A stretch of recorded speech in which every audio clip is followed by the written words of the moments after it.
Central.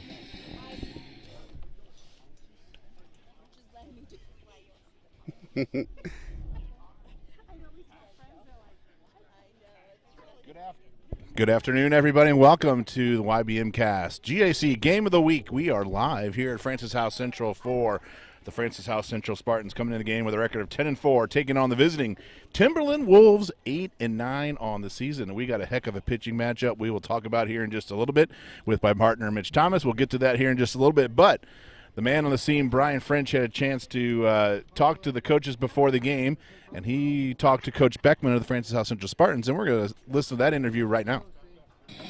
We're with Coach Nick Beckman before the game here, Coach. Good start here. You're 9-4, going into second week of GAC play for you guys. You're 2-0 in the GAC. Facing a tough team here in Timberland, what do you expect from your guys? I mean, same thing we do pretty much every week, and every game we try to compete. We know who's on the other side. We know what's coming. So we're going to try to battle, put some tough at-bats together. And then hopefully on the other side of the ball, Lane can throw some strikes and we make the plays behind him and keep it close and see what we can do. Lane coming off the injury, he's really pitched well early in the season. Is there any restrictions you got on him right now, or is he pretty much keep him away from me before the games? But that's really the only restriction with Lane. Just keep him settled down and keep him a little bit relaxed as much as possible. But other than that, it's full go with him. Very good, very good. Coach, good luck to you Thank the you. rest of the way, and look forward to a good game. Appreciate you. Coach Nick Beckman, guys.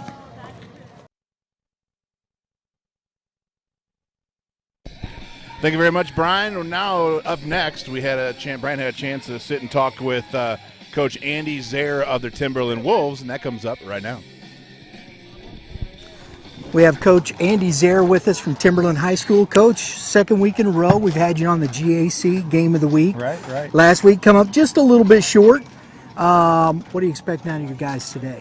Oh, just to compete. We're coming off of a good weekend, and we got Adam back on the hill, so the guys are really excited about that, and we just want to give our best and keep working hard. And like I said last week, our goal is to get better every day, and that's hasn't changed. Very good.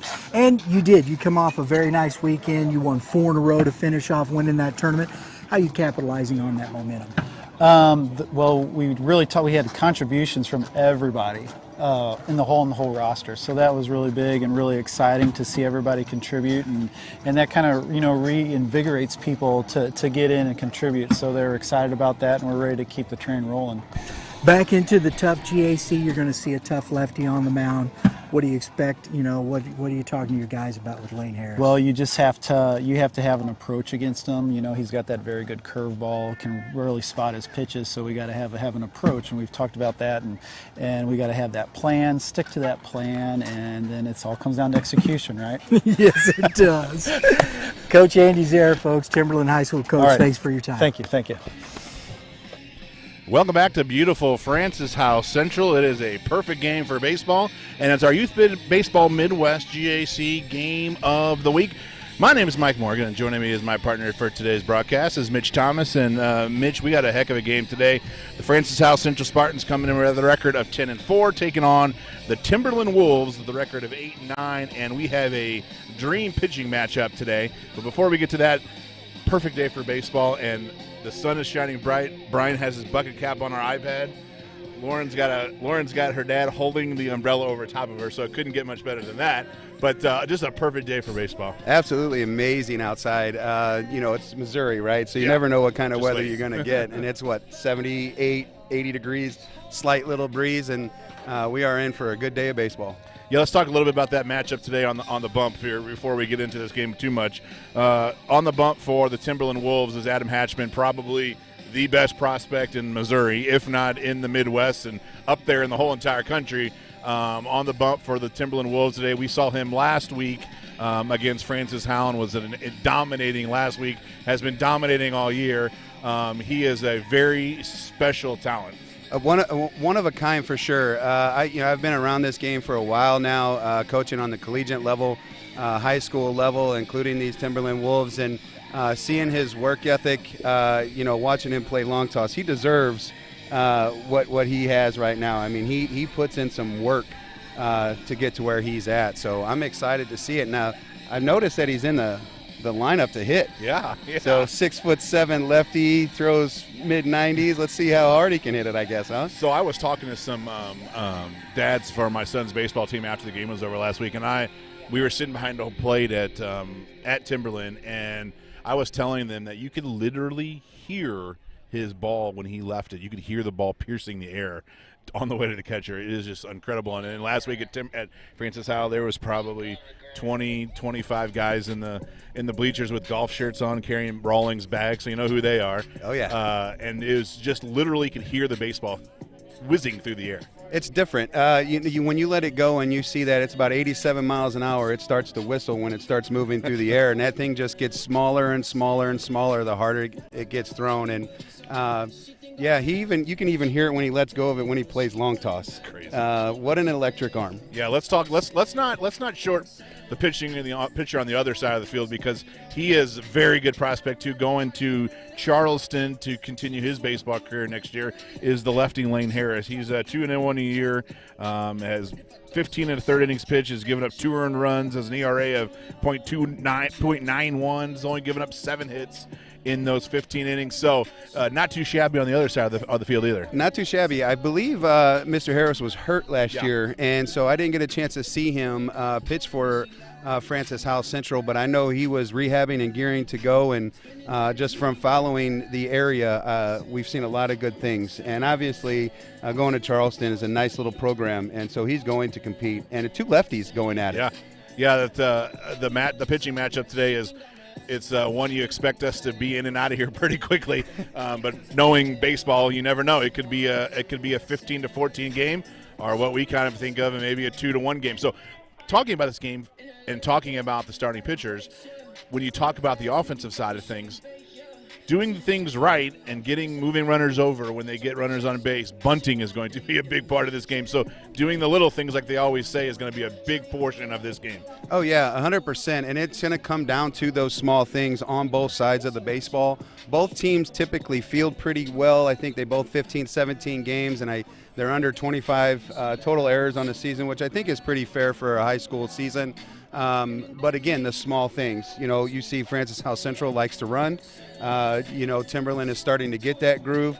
But again, small baseball and no small details, I think, is going to be the outcome of today. Yeah, last week when we did the Timberland and Francis Howell game, Francis Howell, I think, came into that ball game, and probably the same type of mentality that Howell Central has to have today is try to keep it close, try to keep the game close while Hatchman's in there, right?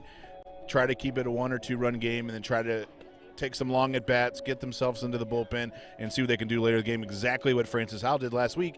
They just stuck around. They kept it close. They capitalized on some errors, and by the time the game was over, Francis Howell had come back and beat Timberland, and Hatchman took the no decision. But Howell did what they needed to do: stick around, keep it close, and at the end of the game, try to get into that bullpen. I think it was early, for Hatchman. His first couple innings out there, he had labored just a little bit, and I think that's what maybe it cost the Wolves an opportunity to win that ball game, is he had to come out early due to pitch count. Yep. So, having that, he's got to come out firing strikes right away like he did in that 3rd, 4th inning.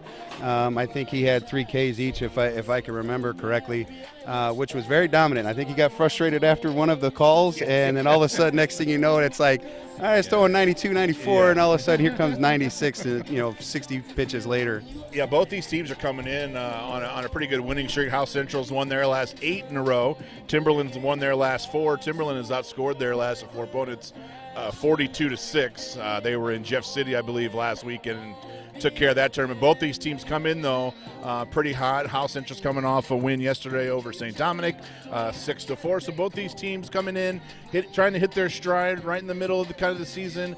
Conference plays in our 2nd week, so pretty important game for both these teams. Right off the bat, I know that for Timberland, to face Howell right off the bat, but Howell Central, Coach Beckman's got these guys playing very well. We saw that last year. They were picked, I think, to finish last or something like that last year, and look at the season that they had, and they built right off that 10-4. So I'm expecting to see a well-coached game on both sides. All right, let's take a quick look at both these teams' lineups while the Timberland Wolves finish up their in and out here out in front of us. By the way, there's nothing better than watching a really good in and out baseball. I've always enjoyed watching a good in and out. But, all right, let's take a look at the lineup first. Let's take a look at the visiting Timberland Wolves.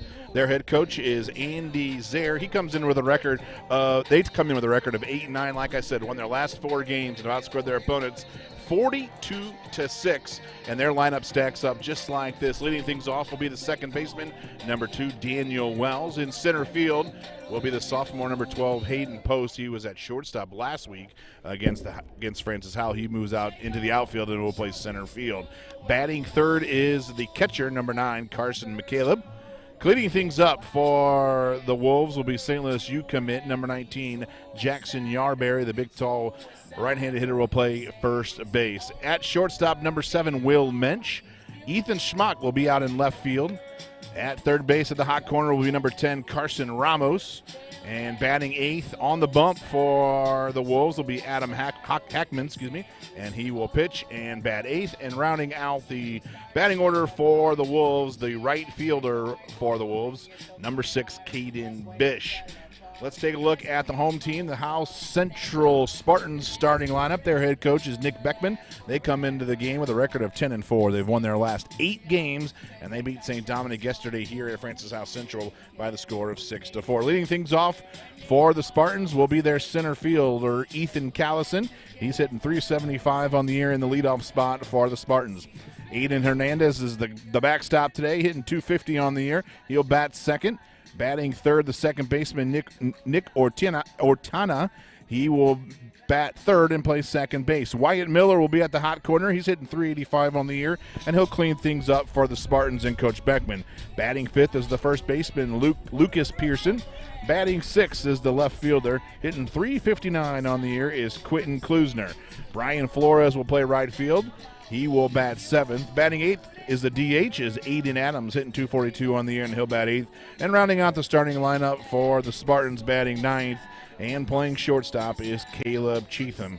And on the bump for the Howell Central Spartans is Mr. Harris, who comes into the game throwing 6 1/3 innings. His last outing was 6 1/3 innings, gave up 3 hits, just 1 run, walked 3, and struck out 11 in his last outing. And he'll be on the bump today facing the Timberland Wolves. That's the starting lineup, and we are just moments away from first pitch here at Francis Howell Central as both teams are done with their infield. The Spartans huddled around their head coach, Coach Beckman, down the first baseline in the home dugout, and the Wolves getting ready down the third baseline as we wait for the men in blue to come as they come walking down the hill right now, and they'll go over the ground rules, and first pitch is just moments away, and we are getting close. And exciting day here at Francis Howell Central. Both teams looking to extend a win streak, and Mitch, we have a good one on tap here today. Yes, we do, and wind's blowing out, so it's going to be one baseball could get up there and be a game.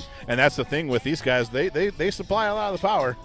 You just catch square a couple balls up on a barrel, it could go for a while. As the umpires have made their way to home plate, and they're going to go over the ground rules with the respective head coaches, and we'll have the YBMcast GAC game of the week starting here very shortly as both teams are ready to kick this thing off. All right, I'm going to put you on the spot here, Mitch. Give me some keys to the game for both these squads. I think it's defense. We already talked about it already at the pregame here. It's going to come down who's going to make what mistakes. Is it going to be on the base pass? Is it going to be on defense? But I think defense is going to win this game and or lose this game, if you will. So go ahead and mark that down as defense wins championships, right? Okay. The biggest thing for Francis Howell Central is they like to run. And they got some guys that maybe aren't your big power guys, right? So they're going to slap the baseball around, catch a few singles, get a few walks, and they're going to create havoc. I think that's what they did last time they faced Timberland. They were hitting and run, doing hit and runs and running the bases. And, they took that win 13-9 already when they met this season already. So I think if the keys for Francis Howell Central is going to be the run game, and I think for Timberland, it's got to stop it. All right, we got a great crowd coming here today, showing up. Perfect day outside to watch a little baseball as we're getting ready to kick things off here in this GAC game of the week as the head coach for the Central Spartans, Coach Beckman, going over the ground rules with the coaches and the umpires. And we're just a couple minutes away as the umpires getting their final instructions. And we have a heck of a game today, and we're excited for this pitching matchup. Two of the best pitching matchups, probably, arguably, two of the best left-handed pitchers probably in the state from here to Kansas City. I'm sure Mr. Moulder would know that answer if he was here with us. Not putting you on the spot or anything, but. The GACs in general, this conference has some of the best left-handed pitching. You have Naputi at Howell. You have Deverman over there at Fort Zumwalt West, which to me he doesn't necessarily throw as hard as some of these guys. He's an upper 80s, maybe low 90s guy, but he went out and beat Blue Springs South earlier this year in a 3-2 ball game over there that we did, and it was exciting to watch that young man pitch. And I think he's going to Evansville, University of Evansville. University of Evansville. So right? say the least, there's lots of talent in the area this year. Left-handers too. Left-handers. You don't see that, No, for sure. And one of the things Moulder said is that 2023 class of pitching in this state is really good. Really interesting. All right, both teams are ready to go as the Howell Spartans make their way out onto the field. And Lance Harris will get his warm-up pitches in. The Spartans in their home white uniforms with the blue piping down the pants and the blue hats. As we get ready to get things underway, let's take a quick look at the defense for the Howell Central Spartans. They line up just like this, left to right in the outfield. Outfield is Klusner, Callison, and Forbes. Left to right in the outfield. On the infield, Miller, Pearson and Hernandez, to first. And the battery mate today is Lance Harris, and Hernandez is behind the dish for the Howell Central Spartans. And the Wolves quickly through their lineup. Wells, Post, McCaleb, Yarberry, Minch, Smock, Ramos, Hatchman, and Bish is the batting order for the visiting Timberland Wolves as both these teams come in red hot. 4 wins in a row for the Wolves, 8 wins in a row for the Spartans, so something's got to give today. And we'll see which one of our star pitchers can get their team off in the right spot. Leading things off for the visiting Timberland Wolves will be Daniel Wells. Wells hitting .318 on the year. Has a couple RBIs. And he'll lead things off for the Wolves from the left side of the dish. You can see Howell Central's already trying to take that small game away from him. Third baseman in on the grass. That's Miller. And the first pitch from Harris is an off-speed pitch taken down low for the ball is 1-0. Didn't expect that. No. First pitch curveball. Here we go. This is how the game's going to go. We're going backwards, baby. Daniel Wells stands in from the left side of the plate, holds it way down on the knob, and the 1-0 pitch is a swing on a line drive right to the shortstop. He's got it on a hop across the diamond, and just like that, Wells is down 6-3 on a hot shot to the shortstop, and it goes down 6-3 if you're scoring at home. Hard hit baseball there. Good play by the shortstop. Stay with it. Stay behind it. Very good play there by the shortstop for the Spartans. A hot shot. It's a hop to Caleb Cheatham, and he throws it across the diamond for the first out of the game. Now brings in sophomore Hayden Post, and he swings at the first pitch, and it's 0-1. Mr. Harris got some nice run to his fastball already today. Hayden Post, a sophomore, from the left side of the plate, digs in. And the next pitch is swung on, hit into center field. And underneath it is the center fielder, and he's got it, and 2 up, 2 down on just 4 pitches. And that's how we start today's ballgame. It's nothing like catching a barrel and hit it right at somebody. It's kind of a frustrating day, I'm sure. Callison out in center field, track that one down, and then we bring in the 3-hitter, Carson McCaleb, the backstop for the Timberland Wolves today, and swinging right off the bat on that first pitch and fouled it straight back, and it's 0-1. Well, you could tell these two teams are coming out competing right away. Mr. Harris is coming out competing, first pitch curveball, but he's been throwing that heater, challenging these guys in the strike zone. These guys are swinging. And the 0-1 pitch, off speed pitch, stays upstairs, and the count runs even at 1 apiece.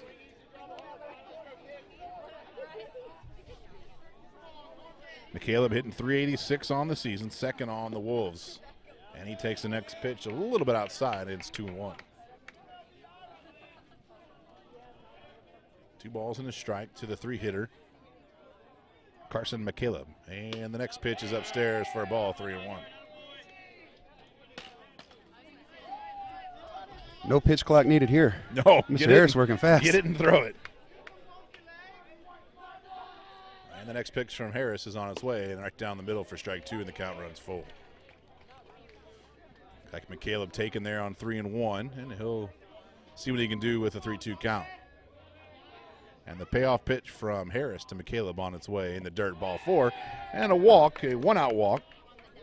As a coach, you just want to pull your hair out with 2-out walks, and every time. Every single time, especially when you start to get in the middle of your lineup. You know, you have an opportunity to get a guy out, and now you got the 4-hitter coming up. Got to expect some wheels to be turning here. Pinch running for the catcher, well, courtesy running for the catcher, I shall say, is Parker Fenton. He has 5 stolen bases on the year, and the first base pitch from Harris is upstairs for a ball. Fenton on it first, courtesy runner for McCaleb, who walked. The St. Louis U commit Yarborough at the plate. The pickoff move to first, and they got him. Harris picked off the first base, and the courtesy runner, which is not what you want to do as a courtesy runner, is get picked off first base, and that's how the first inning ends. No hits, no runs, 1 left. We move to the home half of the first inning, no score.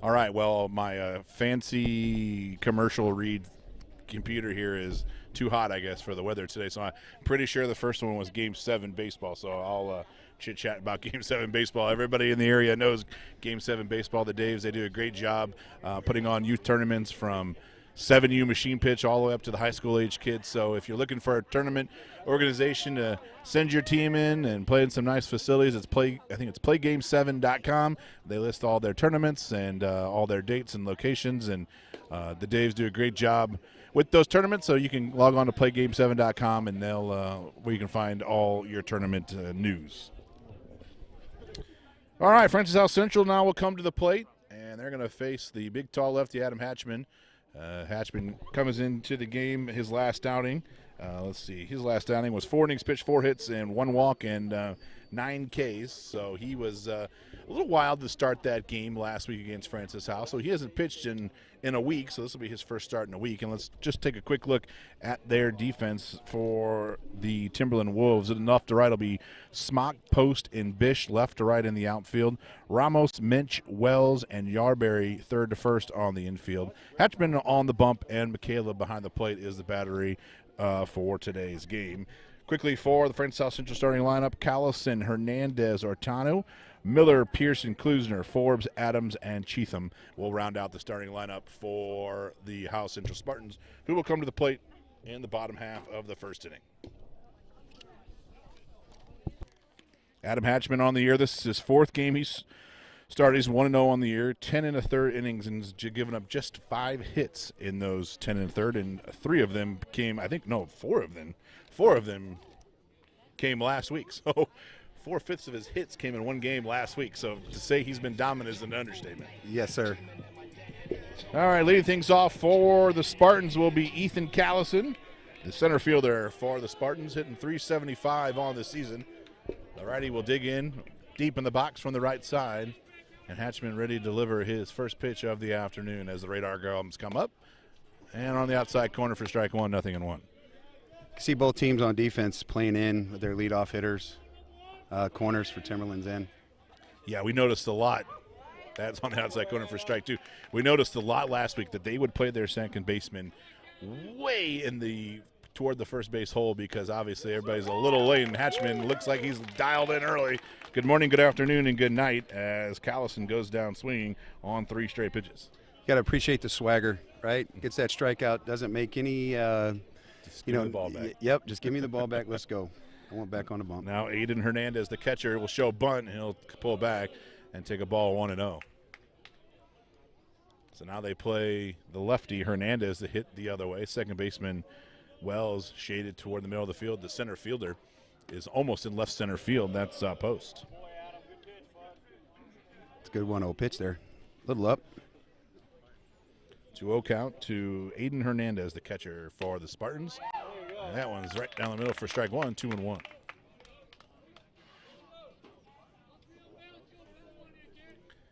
And the 2-1 pitch.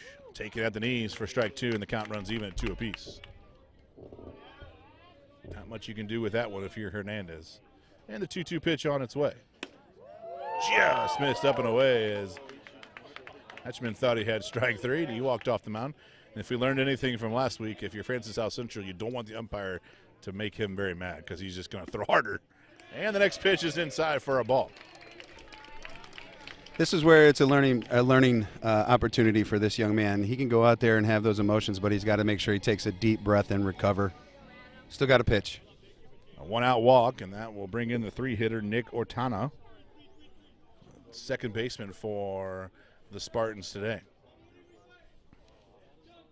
This young man likes to run, so let's see what they want to do here. Ortana hitting 275 on the year. Takes the first pitch inside for ball one.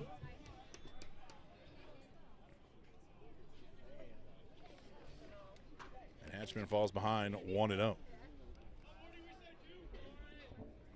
And the 1-0 pitch on the inside corner, taken for strike one, 1-1.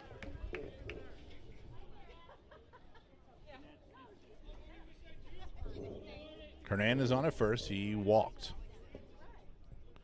And the 1-1 pitch, they're showing bunt. Take it low for a ball, 2-1. Hatchman, after the first hitter, threw 3 straight fastballs right down the middle, is struggling to find the zone a little bit here. And he falls behind this batter, 2-1. He's barely missing. Small adjustments here. He should get right back after it. Runner takes a short lead at first, and the 2-1 pitch is inside. Snap throw back behind the runner, and he's back in with a head first slide, and then the count runs to 3-1.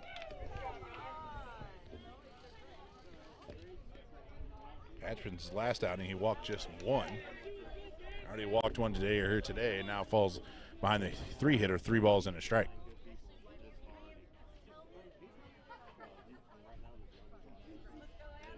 Kind of like the approach that Francis South Central's having right now, trying to slow down Hatchman so that he can't find that rhythm like he did against Howell. 3-1 count to the 3-hitter, Nick Ortano. And the 3-1 pitch is taken a little bit low, ball 4, and back-to-back walks. So Hatchman's walked, struck out the first on 3 straight pitches, and now has walked the next 2 hitters. You see Carson McCaleb, the catcher, talking to the umpire, asking where they're at, making sure that he can help his pitcher out. And they are definitely not missing by much. Runners at first and second. Corner infielders in on the grass. And the first pitch is upstairs for a ball, 1-0. Wyatt Miller. Looking at Mr. Hernandez, he might take an opportunity here to steal a bag here. Wyatt Miller, the cleanup hitter for the Spartans. And the 1-0 pitch to him is on the inside corner for strike one, 1-1.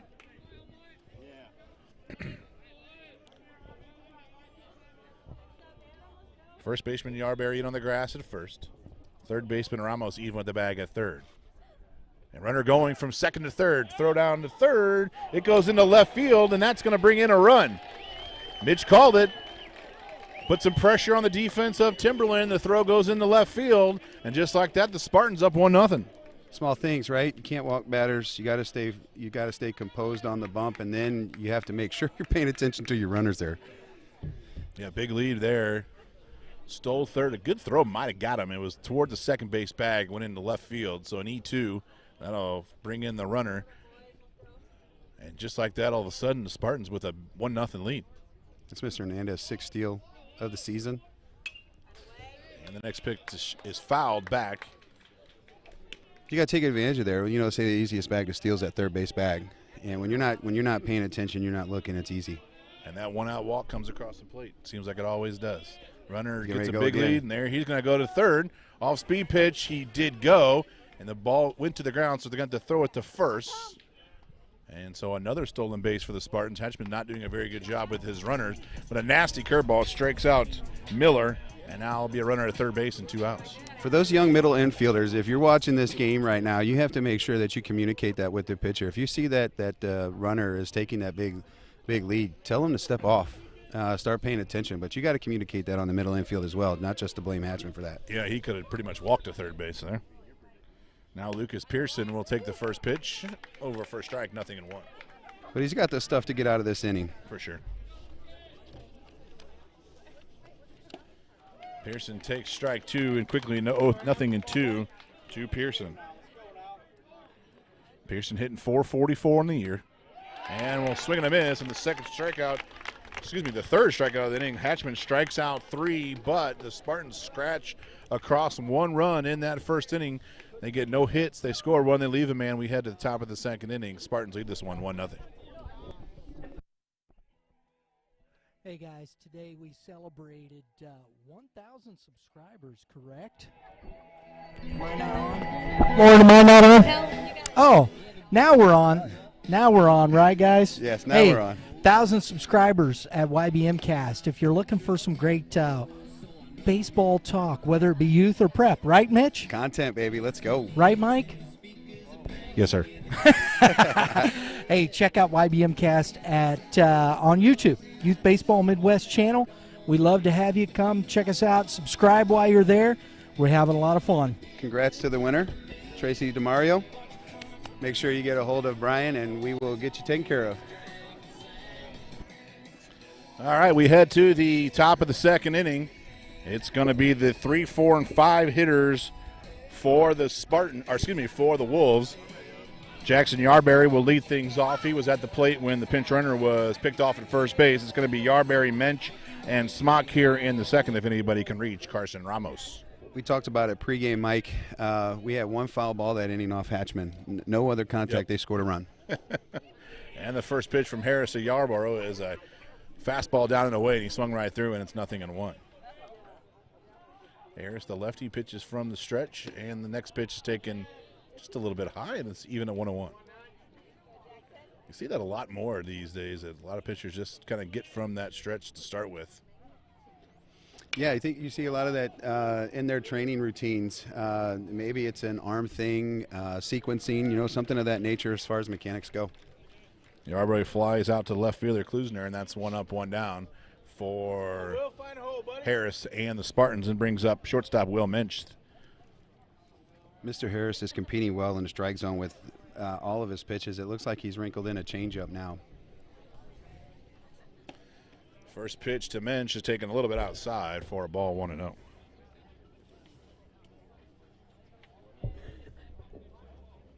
Mensch comes into the game hitting .267 on the year and swings and hits one down the right field line, and it's foul. And the count's even now at 1 apiece.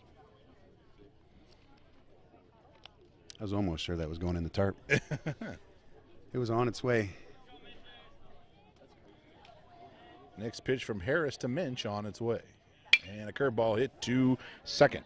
Hurtado up with it. He'll throw to first base. 2 up, 2 down. And Harris has retired the first 5 and brings in Ethan Schmock. Good job on the second baseman staying with it, but also good hustle down there for Will Mensch trying to get down the line. Never know what might happen. Another little bobble, you're probably safe. Now to the plate is number 15, Ethan Schmock, the left fielder for the Wolves today, wearing the old school stirrups today with the high pants. And he'll take that first pitch a little bit low, 1-0. I like the Wild Thing Vaughn look of Mr. Harris out there with the glasses on. Maybe not quite Vaughnish, but still looks good. And the next pitch is upstairs for a ball 2-0. Harris falls behind Smock here with two outs, nobody on. In the top of the second inning, 1-0 Spartans lead. And the 2-0 pitch is upstairs, 3-0, as Harris has fallen behind Mensch, 3 balls, no strikes. His last outing, Harris walked 3 in that outing. In jeopardy of walking his first today, and the next pitch is a curveball. Okay, fine. I'll throw a curveball for a strike. And it's 3-1. Interesting pick there. I mean, I like it. If you're going to give in, you don't have to give in there, right? He backs it up. Backs it up with another beauty, and the count all of a sudden runs full 3-2. Yeah, that's one of those situations where you do this and you're in the hitter's head now. You go from 3-0, 3-2. Might as well. Yeah. Right? All right. You don't have to get it in there. You got 2 outs. It's going to take you a couple of singles. If you limit, it's going to have to take a ball in the gap or a big fly to score that runner from first. So why not? And Give him to roll over something. And one of those lovely 2-out walks. That's never any fun. Last time he did this, he picked the guy off. So let's see what happens again. True. And the first pitch to Ramos is upstairs for a ball, 1-0. Ramos at the plate, hitting 157 on the year. Looking for a 2-out gap shot here to score Smock from first base. And a pick off to first base and back in with a head first slide is Smock. They learned their lesson. That's a one-way lead over there. Yeah, definitely. He may be a 3 feet off the bag. Not getting picked off. Outfield plays Ramos to pull just a little bit. Infield straight up, and the 1-0 pitch is a big swing and a miss by Ramos. And the count's even at 1-1. He didn't leave anything in the bag there. Come out of his shoes. Don't see anything wrong with that. No strikes, 2 outs, runner at first base, second inning. See if you can get yourself a gap shot. And the 1-1 is upstairs for ball 2, 2-1.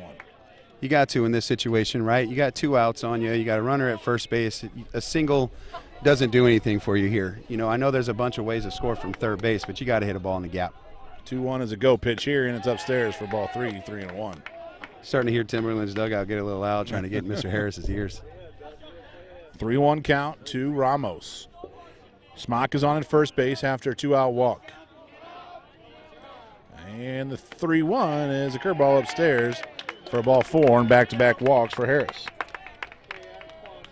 He's got a feel for that curveball. That was a good pitch. It's just a little up in the zone, trying to throw it for a strike. And why not go back to it?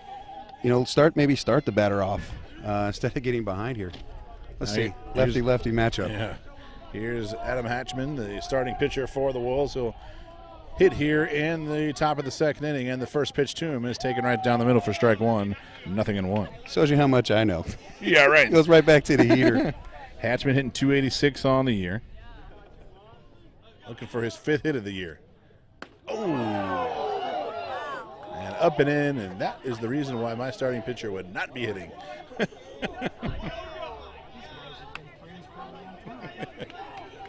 That's a 1-1 count.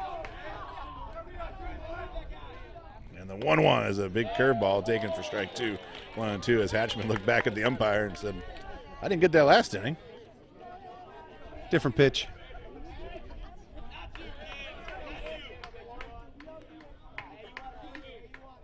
Harris gets the sign, delivers the 1-2 pitch. It is a curveball. It is a beauty.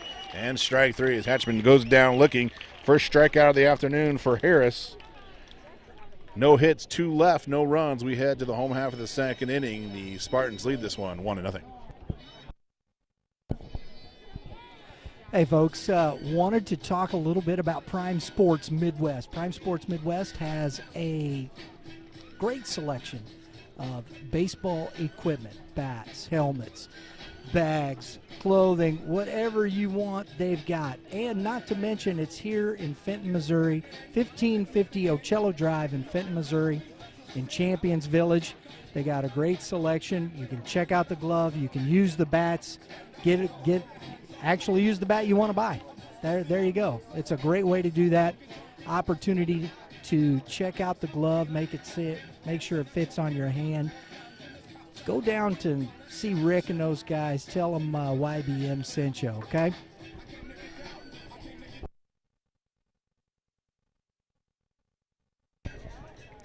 We head to the home half of the second inning. Spartans lead this one 1-0. Scratched across the run in the first inning on a couple stolen bases in the air by the catcher McCaleb as we head to the bottom of the second. 1-0 Spartans lead. It's going to be the 6, 7, 8 hitters. Klusner, Forbes, and Adams. Anybody can reach. Cheatham will round out the the lineup for the Spartans as they lead this one 1-0 as Hatchman getting a couple extra throws in, who made the final out of that last inning, so he'll get a little bit longer to get warmed up. And we'll kick off the bottom of the second inning with the Spartans leading this one 1-0.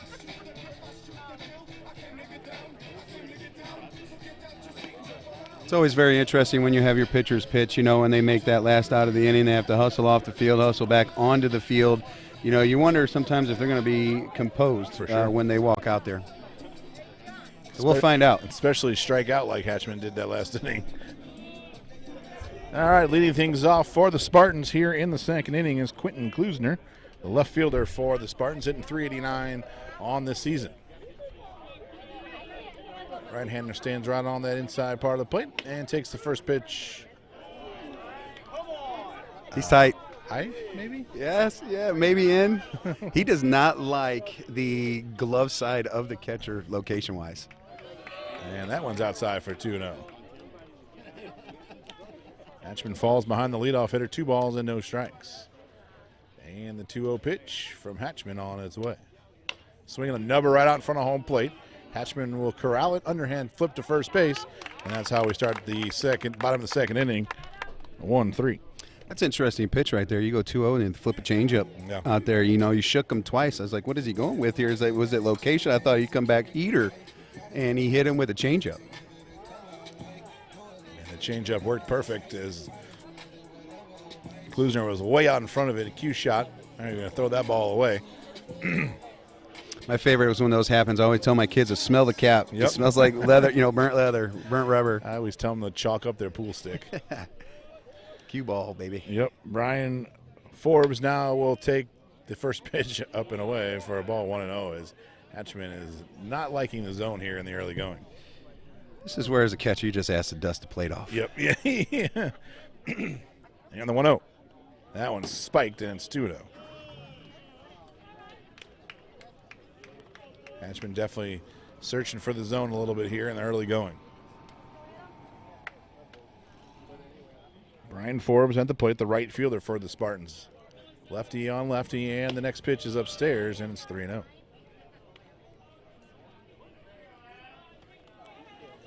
Hatchman's falling behind the 2-hitter of this inning, 3-0. And the 3-0 is taken for a ball 4, his third walk already this afternoon. But back to that changeup. If I'm the catcher here, I think I'm gonna go out and have a little bit of a conversation. You could see a little bit of Hatchman's body language isn't the best after certain pitches. The umpires may be squeezing him a little. There you go. He's wiping off home plate. Yeah, there you go. He must have asked him. I missed that. I was looking over at you, trying to get a gauge for some things, and he's over there dusting plates off. Now Aiden Adams will hit with a runner at first base and 1 out. Adams, the DH today, hitting .242 on the season. Forbes on at first, takes his lead. This young man. Sorry. Oh, you're good. Go ahead. This young man definitely works out. He's got some size to him. I don't think I got like that until I was a sophomore, maybe college. Kind of some big thighs there, too. Yeah, he's got it. And the 1-0 pitch is a changeup taken a little bit low. 6 straight now from Hatchman. He's got to go. Catcher's got to go. He's got to go out there and just calm him down. Maybe have him take an extra deep breath, maybe between 2 or 3 pitches. And the 2-0. Oh, right up and in. Luckily, he works out right off the left arm. And the runners are at first and second.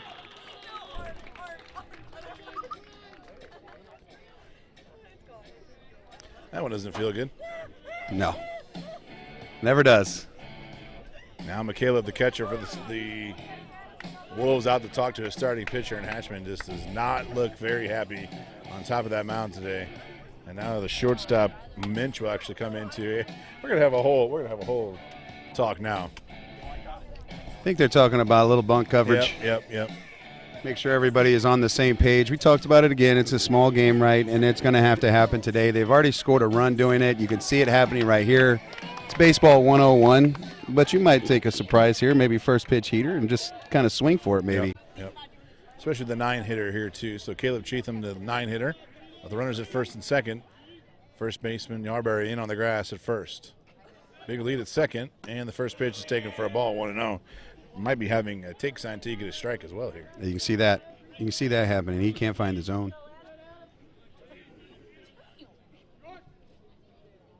And the 1-0 is downstairs for a ball, 2-0. He is fighting it here in the second inning.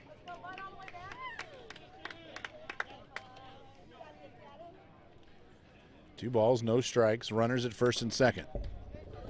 And the 2-0. It's a little bit low, 3-0. You got to pitch with confidence. Right now, it looks like he's just unsure of his stuff. The umpire's not giving him certain pitches. And the 3-0 pitch is in the dirt for ball 4. And another walk, and the bases are loaded. That's the 4th walk of the afternoon already for Hatchman, and the bases are loaded with just 1 out. You could see it coming, right? He was challenging these hitters in.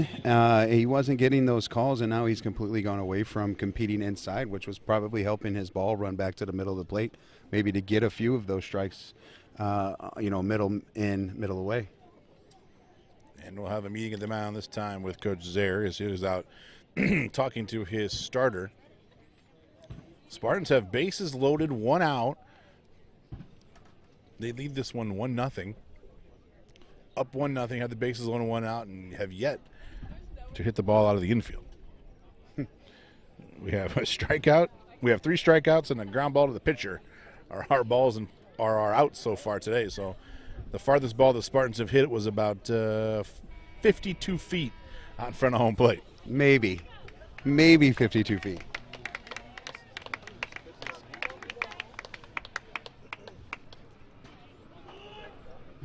Hatchman finally, for maybe the first time this year, facing a little adversity. So I'm sure that's what some of these guys want to see, if he can pitch out of this.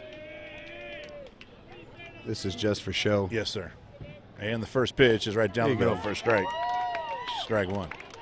Callison's probably like, great, he's figured it out again. Yeah, right? Struck out on 3 pitches his first at bat. And is down 0-2 here quickly in his second at bat. Notice the change. There's a little, an extra deep breath here. And the 0-2 is upstairs for a ball 1-2, try to blow it by him. He's got a little bit more patient in his mechanics, so you see a little bit of a change. And sometimes body language does that to you. Gets you in your own head. And the 1-2 pitch is up and in for ball 2-2-2. It's a dugout. Do you ask him to wear that? Yeah, no. Yeah, you might ask, but you ain't doing it. I ain't doing it. I look back over and say, you wear it. And the 2-2 is a swing and a miss, and Ellis Collison down on strikes. Second time he struck out today, 4th of the afternoon for Hatchman, now just 1 out away from getting out of this jam here in the second inning. Aiden Hernandez, who scored the run back in the first, hits here in the second with the bases loaded and 2 outs. Third baseman still in on the grass at third base. Notice that. And the first pitch to Hernandez is over for strike 1, 0-1. You just had Carson McCaleb advise him, hey, there's two outs. Now he's kind of playing even. That's a good pitch. You can hear it from the fans. Yeah, everybody's getting a little. And the 1-1 is right. Oh. 2-1. Okay. Must have been inside. And the next one's low and away, 3-1. And this has definitely gotten into Hatchman's head here this afternoon.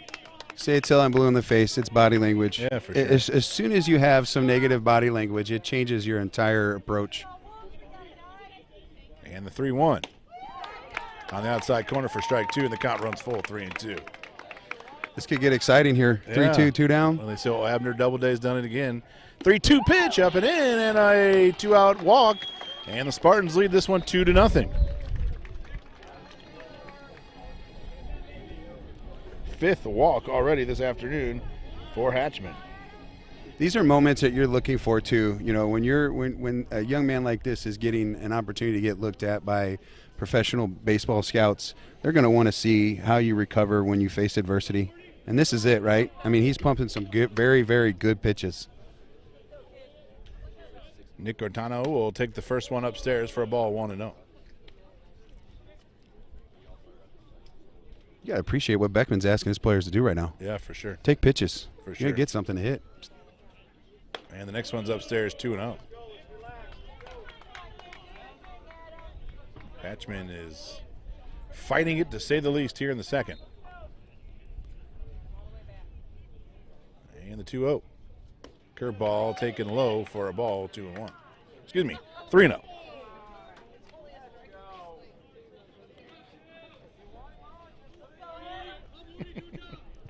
And the 3-0 He's taking it for a strike, 3-1. An automatic strike.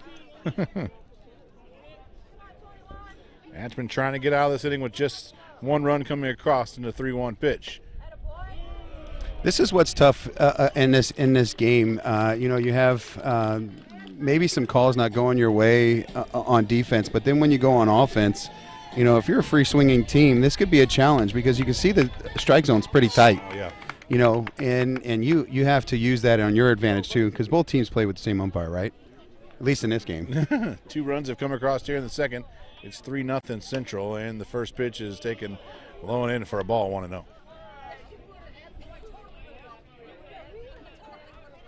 Maybe a few words they have to edit out here. Yeah. And the next pitch is taken on the outside corner for strike 1-1. We're on YouTube. Oh, that works. We're all right. The SEC can't get us. And the 1-1 is upstairs for 2-1. Now, we will say, to be fair, Hatchman's had some close ones, but he's also had some ones that have been pretty far out of the zone. And sometimes when you're not around the zone much, it's hard to get some corners.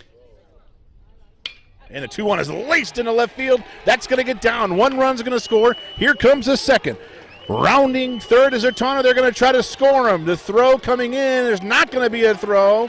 And a bases clearing double. And the Spartans add on here in the second. Wyatt Miller with a 2-out double. And the Spartans piling it on here in the second. And you're right. You see this at every level, too. You see it in the big leagues. You got to be consistently around the zone to get those borderline pitches. And you're seeing it here today. You get in the heart of the lineup, you can see that this conference can hit.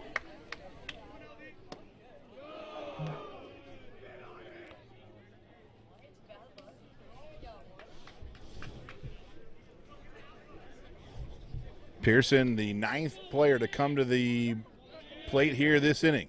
And runner's going to steal third, and he's going to go in with a head-first slide in there safe. And Hatchman is rattled here in the second as they steal third for the 3rd time today. Other teams feed on this kind of stuff too. Oh, yeah. As an opposing team, they feed off this energy. Next pitch to Pearson's upstairs for a ball.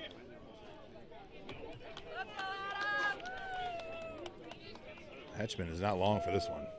And the 3-0. This may be it. Took a lot off of it, and that one goes across for a strike, 3-1. This is one of those things when you're talking about pitch counts and limits, and in an athlete like this, you have to protect him. But he also needs to go through this. He has to have this experience, and so you don't want to take that away from him. But there is a point where you do have to pull the plug. 3-2, 2 outs, 3-2 pitch to Pearson on its way home, and it's down low for a ball and another walk, 7th walk of the afternoon for Pearson. And it looks like this is it. Wow. And you're right.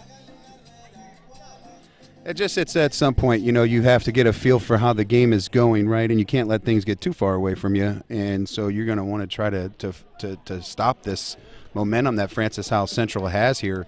But the biggest key is you got to be able to protect this young man. He does have an electric arm, and it's unfortunate. A lot of people are leaving. There's still some good baseball here. But at the end of the day, you still have to protect a commodity like that. Cole Evans will come into the game for the Wolves. Cole Evans making his 5th appearance on the year, 0-2. Has pitched 7 1/3, giving up 5 runs in the area of 4.57. He'll try to get the Wolves out of this inning. Already, they're trailing 6-0. Runners are at the corners. The Spartans are going to hit through the order here in the second. And this is probably not what anybody would have predicted at the start of this one, that it would be 6-0 in the second inning, and the Wolves will be going to their bullpen already. I'll say it till I'm blue in the face. I think I've already said it probably 10 times on this show, and I say it on every show I am on YBM.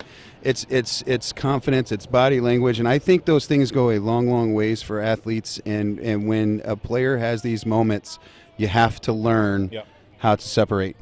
And I'm not saying this is right, wrong, or indifferent, but I tell my 14-year-old all the time, when you get a borderline pitch and it's called a ball, and you drop your head and look at the umpire like you're disgusted, that next one that's close, you're probably not going to get it again. Yeah, You know, it's just, I'm not saying that's right, wrong, and different by an umpire. You know, you should just call strikes with their strikes, but the way you react and body language is a big deal in this sport. it feels like you're showing somebody Right, up, exactly. you know, and you don't want to do that. And I agree, 100%. You got to tell your kids to move on, and that's where, you know, things like mental awareness and mental toughness, mental strength, whatever you want to call it, has to come in play. And that's what, you know, part of the things that we need to make sure we're teaching our youth is how to deal with adversity when things aren't going your way, whether it's 0 for 10 on a weekend or, you know, not getting these kinds of pitches. Because I thought some of these pitches were pretty darn good, pretty darn close. But again, body language. Yeah, I mean, you watch big league games, and don't get me wrong, there's some guys that are nuts and they show up umpires. But most of the time, you watch Adam Wainwright, he can give up 10 runs in the first inning and miss 4 or 5 pitches on the border. He's going to walk off the field like he just struck out the side. You know, there's no difference in their demeanor. Yeah, last time we saw him was at WBC. Remember what he did? Bases loaded, gets out 1 run, no outs. Yep. And the first pitch is over for a strike 1, as Cole Evans comes into the game and faces Quentin Klusner, who grounded out to the pitcher to start this inning. He's going to run up. And the next pitch is hit to third. Nice play there by Ramos. He'll throw it to first, and that's going to do it for the Spartans in the second inning. But the Spartans score 5 with 1 hit. They leave 2. We head to the top of the third inning. France South Central leads this one 6-0.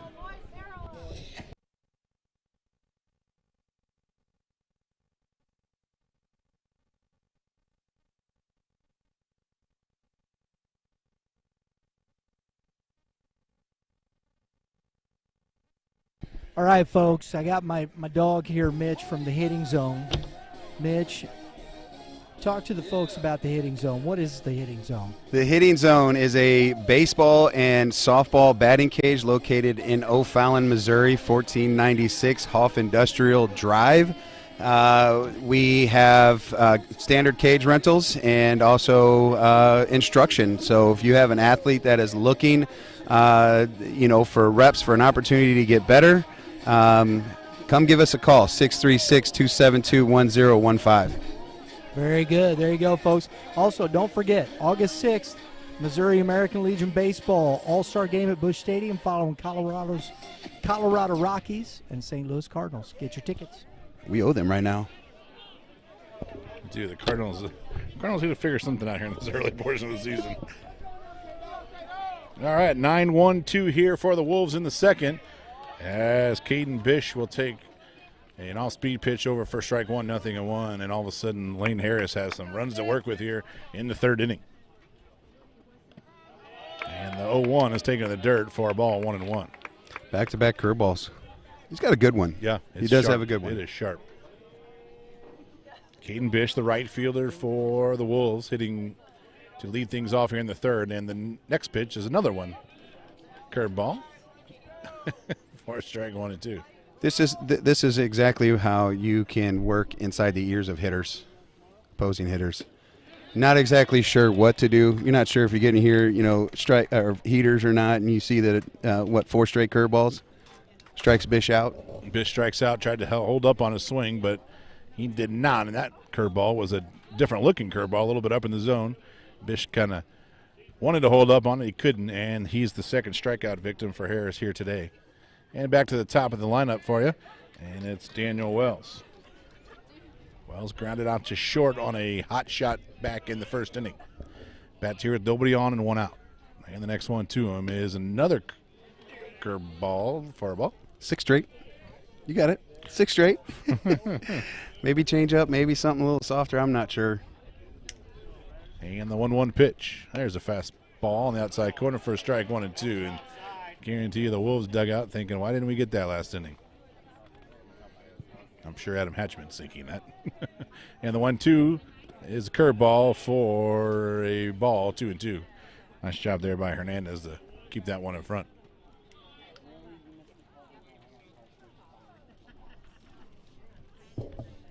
We've had 1 hit in this ball game so far, and it's 6-0. Another curveball taken for a ball, and the count runs full. I'm going to guess. Curveball? I'm just going to go back to the well. I'm thinking heater outside corner. And that's why you make the big bucks. I just guessed right. Curveball fouled back and out of play, and we'll do it again here, 3-2.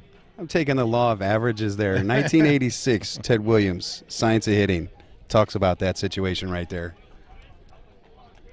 And the payoff pitch is in the dirt for ball 4. Fourth walk on the afternoon for Harris.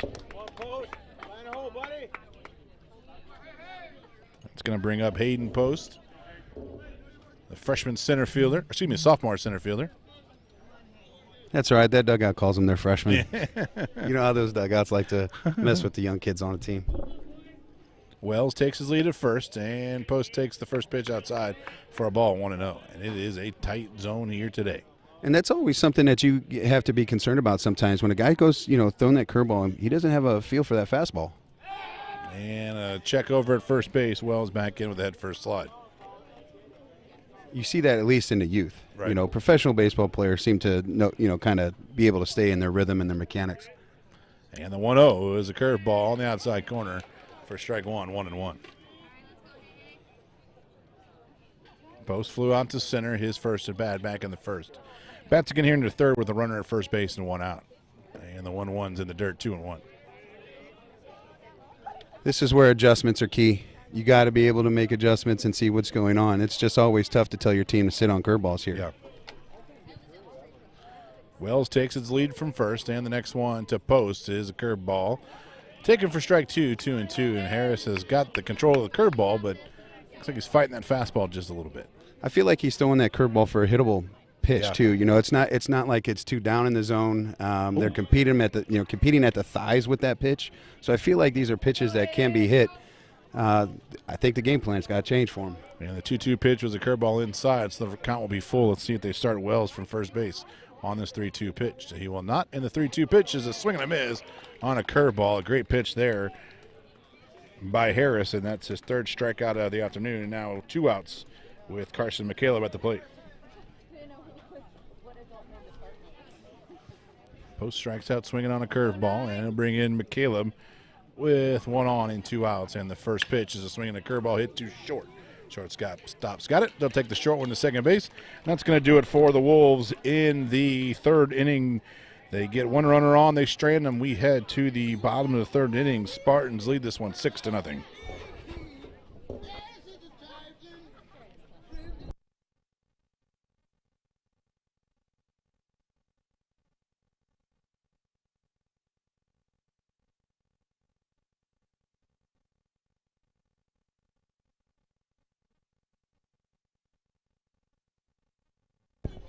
Get a quick second to talk about the Jordan Morgan Foundation, which was a foundation started by my wife and I when our daughter Jordan of 4 years passed away. We started a foundation. We've been going strong for the last 5 years, and our 5th annual golf tournament coming up here in August. We fill it up every year, 36 teams. We fill it up as quick as we can put it out there, and we use those proceeds to help families in the area with medical needs and anything they need when children are going through some tough times, and hopefully we can help out just a little bit. You can log on to jordanmorganfoundation.org to get all that information about the golf tournament and everything we do, and we always like to thank the YBM folks for letting us talk about the foundation here with them, and like I said, jordanmorganfoundation.org. Not much of a golfer, Mike, but I might have to go hang out. Yeah, we love you. We'd love to have you out. It's a good time. We get 36 teams out there. We fill the place. It's Golf Club of Winsville is where we play. It's a fun day. Oh, that's right down the street from my house as well. There you go. I don't really do a good job of golfing, but I fish golf courses well, and I like to drive the carts around. Perfect. So I'll be your designated cart driver. There you go. Everybody needs one of those. Yeah.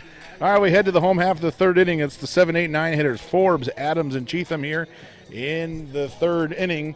Spartans lead this one by a score of 6-0 as Cole Evans out for his second inning of work. He was in relief of Hatchman, and he delivers the first pitch of the third inning on the outside corner for strike 1-0-1. Evans competes well, and he come in firing strikes right away. He has been backing up Hatchman on the season. Forbes walked and scored his first at bat and takes the next pitch for a ball, 1-1. Forbes is a big, tall, left-handed hitter. Stands in from the left side of the plate, back in the box, and awaits the 1-1 pitch. That one runs outside. The count runs at 2-1. The Wolves have to come out and get out of this inning pretty quick so they can get back there on offense. Yeah, they're going to have to find a way to chip away at Harris, which is not going to be an easy task. And the next pitch is a ball, 3-1. Especially if you're not going to make him pitch, right? If you're going to go up there and try to swing at his pitches, he's going to get through these innings pretty quick, get through the game. And the 3-1 pitch is outside and another walk. 8th walk of the day for Trojans pitching, and we're only in the 3rd inning. Francis Howell Central used, I think, 3 pitchers yesterday against their game against St. Dominic. So, you got to find a way to try to get into their bullpen today. Aiden Adams, who was hit by a pitch, his first at bat and scored a run. Bats again here in the 3rd with a runner at first base and 1 out. Nobody out. And the first pitch, he shows bunt, throws back, throw behind the runner at first, and they're going to get him. They threw behind the runner at first base, and he did not get back in time. That's how we start this first inning. The first out goes down 2-3, and I'm not sure if Adams was supposed to pull that back. All right, you got a really big lead there at first base. Interesting, up 6-0, trying to scoop to move him over, but the one thing I like about what the GAC do, you have to play back-to-back days. Yeah. And this could be setting the tone for tomorrow. Yeah, for sure. Go up and put 9, 10, 11 runs on a team and try to defeat them for tomorrow as well. For sure. And the 2-0 pitch is on the inside corner for strike 1, 2-1. It also has the reverse effect, right? You don't want to motivate a team either. Yeah. Fine line. Very. 2-1 pitch to Adams on its way. Swinging a fly ball into deep left center field. Post on the run in left center field, right in front of the O of Howell, makes the catch, and that's the second out of the inning. And brings in Caleb Cheatham. That is what we call a major league fly ball. That was up there a while. Caleb Cheatham, the shortstop for the Spartans, to come to the dish. Walked and scored his first at bat, and bats here with nobody on, 2 outs in the 3rd inning. And the first pitch to him is on its way, and it's a check swing foul, and it's 0-1. Got a chance to see this young man swing. He puts in a lot of time and a lot of work in the offseason, working out, getting fast. He's a very quick player. I think he leads Francis Howell Central in steals with 17. So if he gets on here, I could see him running. There we go, hit by pitch. Second hit by pitch today for Wolves pitching, and a 2-out base runner. And we go back to the top of the order. Ethan Callison comes to the plate. He's probably one of just a couple that are happy to see Hatchman out of there because he was 0 for 2 with 2 punch-outs. I'm going second pitch here. He's calling it. We don't have real betting, do we? Not legal in Missouri yet. Okay. For some reason. Oh, that first pitch. First pitch. Swinging a pop up into short left field. Left fielder coming in. That's Smock, and he'll make the catch waist set high on the left side, and that's going to do it for the Spartans in the 3rd inning. They get a runner, but they strand him. We head to the top of the 4th inning. Spartans lead this one 6-0. Okay, folks, this coming Friday, we got Friday Night Lights. Friday Night Lights coming at you. We're going to be over at St. Charles West High School for Pattonville, the Pattonville Pirates coming into town to take on the St. Charles West Warriors. Got a great Class 5 matchup. I believe, guys, tell me. Pattonville Class 6, Class 5. I believe it's Class 5. I know that it's a larger 5, right? school. St. Charles West is Class 4 and a Class 5, so you got a good matchup there. They've already played once this year. I think St. Charles West got the best of them, so we're going to see what happens. So make sure you tune in Friday night, 4:15 for our first Friday Night Lights with St. Charles West Warriors versus the Pattonville Pirates. I'm excited about that one. I actually have a few friends that are on that team. Pattonville has Mason Lee on there. I played baseball with his dad, and I played baseball with Coach Nuru from St. Charles West. So it's pretty exciting for me to see these guys on the field. Gotcha. I'm a St. Charles West Warrior, alum of the baseball program at St. Charles West. And we start the top of the fourth inning is, surprise, surprise, a curveball for strike one to Yarberry. Jackson Yarberry flew out to left his first at bat and takes the next pitch in the dirt for a ball 1-1. Backs it up with a changeup. I'm not sure if you should be surprised, Mike. Yeah, I was going to say, it's been pretty predictable, but no hits, no runs, so I would keep being predictable. It's working. Yes, and the 1-1 is, guess what, a curveball for strike 2, 1 and 2.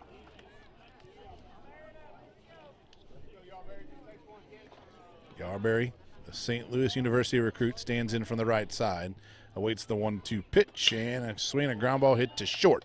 Shortstop has got it across the diamond, and that's how we start the top of the fourth inning, 1 up, 1 down. And these are pitchers' pitches too, and so when you have to spin on a ball like that and it gets called a strike, it gets frustrating because you want to see the heater because that's what everybody loves to hit, right? But at the end of the day, those are pitches. Spit on them, move on, live another day. If you're down 0-2, you can probably chalk that at bat up. Next hitter is Will Minch, the shortstop for the Wolves, takes upstairs for a ball 1-0. Minch grounded out to second his first at bat. And swings and misses on the 1-0 pitch, and it's 1-1. I'm going odds. I am guessing curveball. And you know what? If I get a heater like that, I'm just going to let it go. Yeah, for sure. Change up a little low and away, I believe. And it's 2-1. He doesn't like that catcher's glove side. No, he does not. You are correct there. And the 2-1. Swinging a pop-up into left field. Left fielder to his left. That's Klusner. He's got it. That's the second out of the inning. 2 up, 2 down. And brings in Ethan Smock. Smock walked and was stranded in his first plate appearance back in the second. Bats again here in the fourth. Wolves looking for their first hit of the afternoon. And the first pitch to Smock is outside for a ball 1-0. TT moments in this game, they're always happening. And when you have a young man like this on the bump, steady diet of curveballs, we got to be able to have an approach when we're walking up there. So the game plan might have to change, and the first to adjust is going to, do good things. And so go up there, make adjustments. If he's throwing consistent curveballs, let's get after it. 2-0 pitch is a curveball taken down the middle for strike 1, 2-1. Leave those heaters away, because if you're looking curveball and you're trying to adjust a heater, you're going to be late. You're going to have swings like Minch did there. And the next one's taken outside for a ball 3-1. Harris trying to set down the Wolves in order for the first time since the first inning. He's got his work to do here, 3-1. Swinging a pop-up, mile high on the infield. That ball's going to drop. Nobody was saying anything. The pitcher was kind of standing there, and there as the pitcher, I think you almost want to just start directing traffic. Yelling at your first baseman, that's the first baseman's ball for sure. And unfortunately, that's how Harris loses a no-hitter with a mile-high pop-up here with 2 outs. I wish we could put like those mental errors in a book. That's one of them. And sometimes as a pitcher, if you could see your first baseman not getting a good read on that, maybe you just take over. Go get it, yeah. And the first pitch is a swing and a miss by Ramos, and it's 0-1. Big cut there by Carson Ramos. We saw this last time. 2 outs. You get a pitch that's up in the zone, go for it.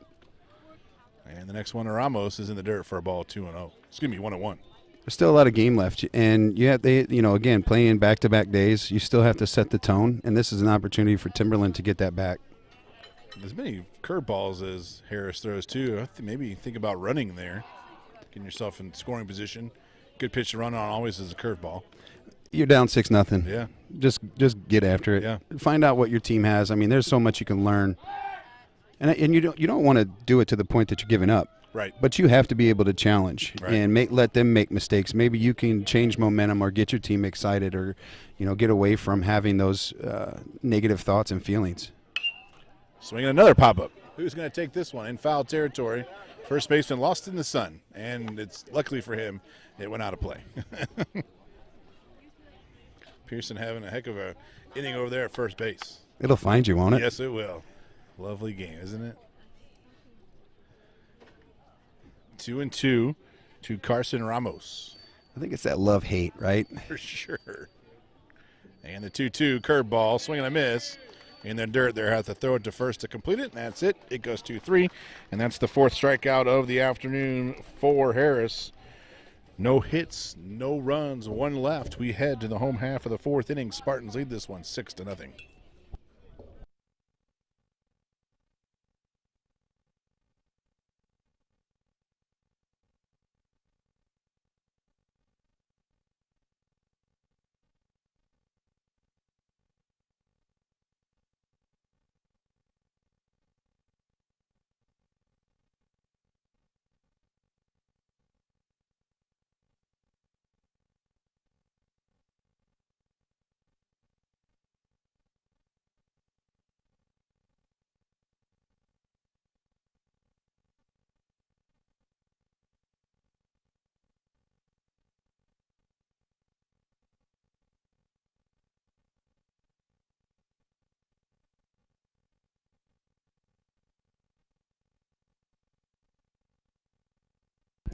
All right, guys, Game 7 baseball is one of the premier youth tournament providers in the Midwest, covering Missouri, Illinois, Kentucky, and Tennessee.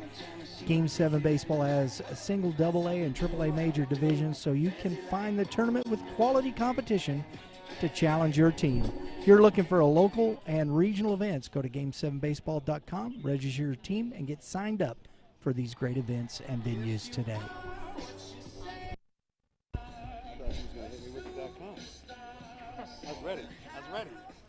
It's Hernandez, Artano, Miller here in the fourth inning. Spartans lead this one 6-0, and the first pitch of the bottom of the fourth is outside for a ball 1-0 as Cole Evans back on the bump for the Wolves. And the 1-0 pitch. Swinging a ground ball hit to second. Wells has got it on the run, off bounce throw to first base. That's how we start the fourth, 4-3. It's a way to come back and compete there, right? Just missed that on the outside corner and comes back and just moves it just slightly towards the middle of the plate and gets an opportunity to roll over that ground ball. Nick Ortano comes to the plate. He's walked twice, scored a run. Bats again here in the fourth. And the first pitch to him is a little bit low for a ball 1-0. You heard the stance. Yeah. Watch the bunt, right? And he looked at the first baseman and third baseman. They barely moved. They didn't move. In on the grass now are the corners. And the 1-0 is a swing and a line drive into right center field. That's going to get over the right fielder head, up against the wall. Around first is Ortona. Digging for second. He's going to go for third. Relay throw going to come in late in a triple. A one-out triple for Ortona. And the Spartans have something cooking here in the fifth. Man, the way he was moving, I didn't think they even had a shot at third base there. And close. Yeah. I agree. Around second base, I was like, oh, they got no shot. Yeah, good strong throw by Minch over there at the shortstop for Timberland. Wyatt Miller will bat with runners at third base and one out. And the first pitch to him is popped up on the infield. Who's going to take that one? It's going to be the first baseman, Yarberry. And that's the second out of the inning. Evans is one pitch away from pitching around a one-out triple. You know, that's an interesting, obviously good for Evans there, but I noticed that the middle infield was playing back. The corners were in, down 6-0. You really can't give another run. More runs, right. And the first pitch to Pearson is an off-speed pitch taking the dirt for 1-0. Pearson struck out in the first, walked in the second, bats again here in the fourth.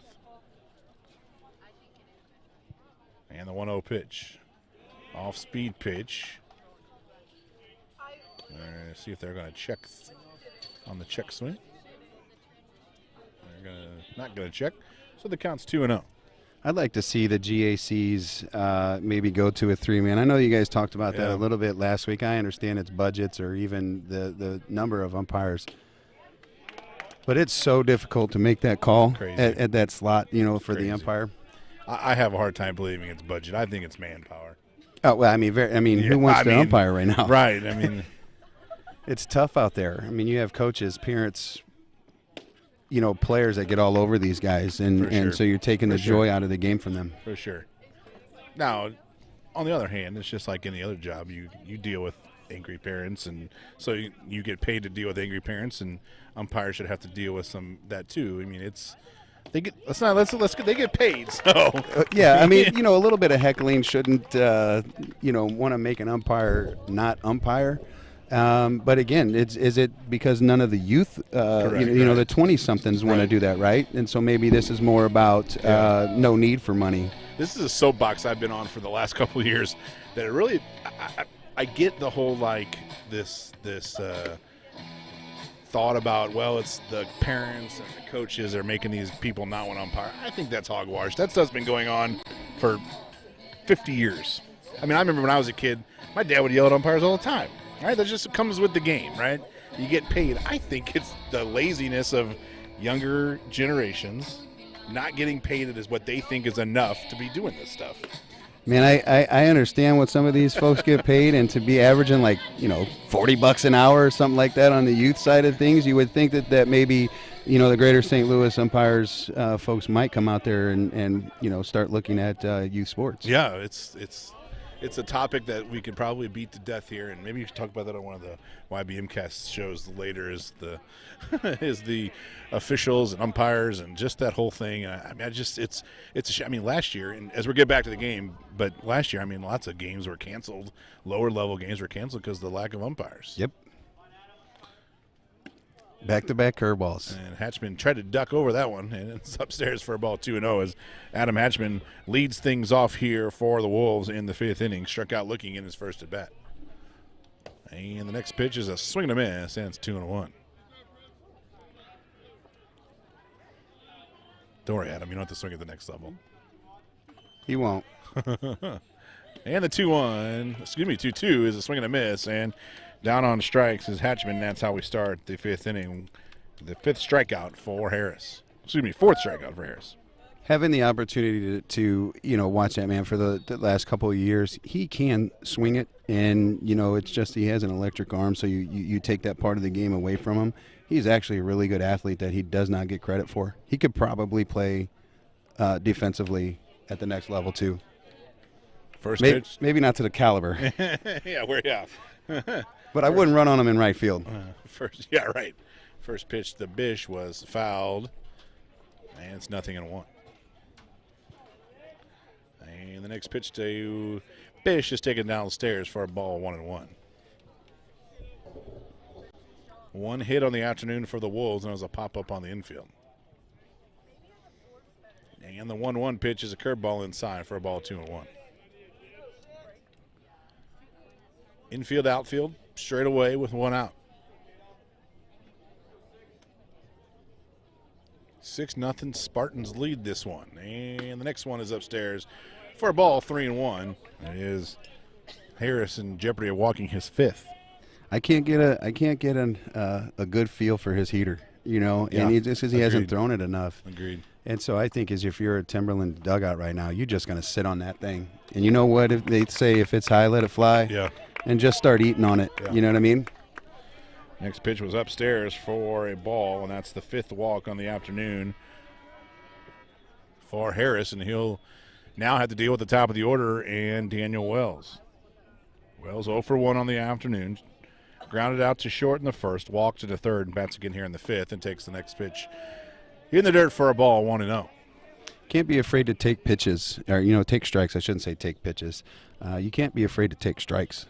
You still have 2 more they got to throw, or if you get down, 1 strike, you still have the opportunity to compete, and so you just can't go up there, swinging at any strike because it's already hard to hit. So if you're swinging at any strike, it gets that much more difficult. He was leaning there. He was leaning and back in safely with the head first slide. I was just getting ready to say, the Wolves, I think maybe try to get the running game going here just a little bit, especially the number of off-speed pitches that Harris throws. He's got good wheels at first, too. Right. The Wolves have been picked off a lot this year as well. And, so that's maybe some of it.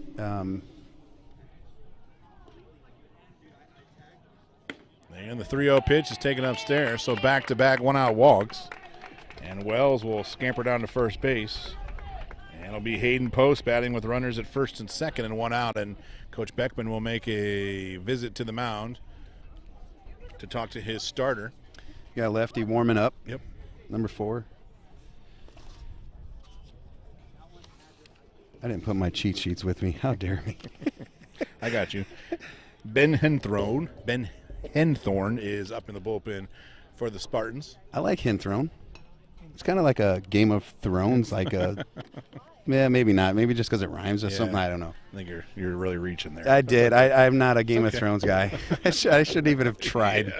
Yeah. All right, Hayden Post at the dish with runners at first and second and 1 out. 6-0. Spartans lead this one. Wolves trying to scratch across a couple runs here in the 5th. You can see Francis Howell not taking anything lightly here. You got the third baseman still playing in, maybe for a bunt opportunity. I'm not sure if it's the right time. But again, you're competing as, for the Wolves, and so you might try to find out what your team's about. Try to scratch 2 runs here if you can. We talked about it earlier. You got to put up a twisted number. So this might be that opportunity where Zach Buck still plays. First pitch is upstairs, so 5 straight balls now from Harris. And runners fake the go, and an off-speed pitch taken down and away for a ball 2-0. So now 2-0, Harris falls behind Hayden Post. And maybe this is one of those things that's take till you get a strike. We already seen what it did to Hatchman, so maybe this is one of those take till you get a strike to see what we can do to Mr. Harris. And the next one's upstairs, 3-0. And Harris in jeopardy of walking the bases loaded here in the 5th.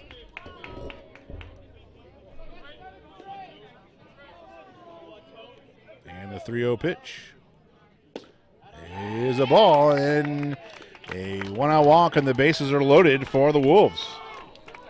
Yeah, this you can't give them life when you have this opportunity. You have to put the foot on the throat, if you will, and shut that down. You have to compete there. If you give up a hit and you give up a run, it's not a big deal. You're up 6-0. Here comes Coach making that mound visit to pull his starter. Mr. Harris had a good day. Yeah, well, seems like a pretty quick hook for Mr. Harris there. But we're in the 5th inning, so he's gone 4 1/3, and he'll give way to his bullpen, and good luck, bases loaded, 1 out to his bullpen mate. Is really the only issue Harris had today was the control, really. Yeah, the walks. Yeah. Those are the walks. And again, you talk about stress. Are they stress innings or not? And this is one of those where he walks these 3 guys, and it's a stressful situation. It's late in the ball game. Save the kid's arm. It's still early, if you will, and he is coming back from an injury, just a year ago. So probably smart move. If I would have told you when the game started by the 4th inning, Hatchman and Harris would have 14 walks combined, you probably would have me drug tested. Yeah, the B and the B I wouldn't have expected. The K's for sure. Yeah, for sure. Yeah, right. Yeah, But the base on balls, absolutely didn't expect that. I didn't even expect 6 runs to be scored in this game, let alone by one team. Right, and that's baseball for you when you always expect that unexpected in the game. Well, the game is cruel sometimes, but Harris ends his day 4 1/3, 4 strikeouts, 7 walks, gave up 1 hit, and he's responsible for all 3 runners on the bases in this 5th inning, and he gives way to his teammate in on the bump now, and that is Ben Henthorne, who is making his 6th appearance on the year. He's got 2 saves, and he's given up just 3 earned runs for an ERA of 2.03, and has his work cut out for him here in the 5th inning with the bases loaded, 1 out, and the 3, 4, and 5 hitters coming up for the Wolves as they're trying to claw themselves back into this game, trailing 6-0.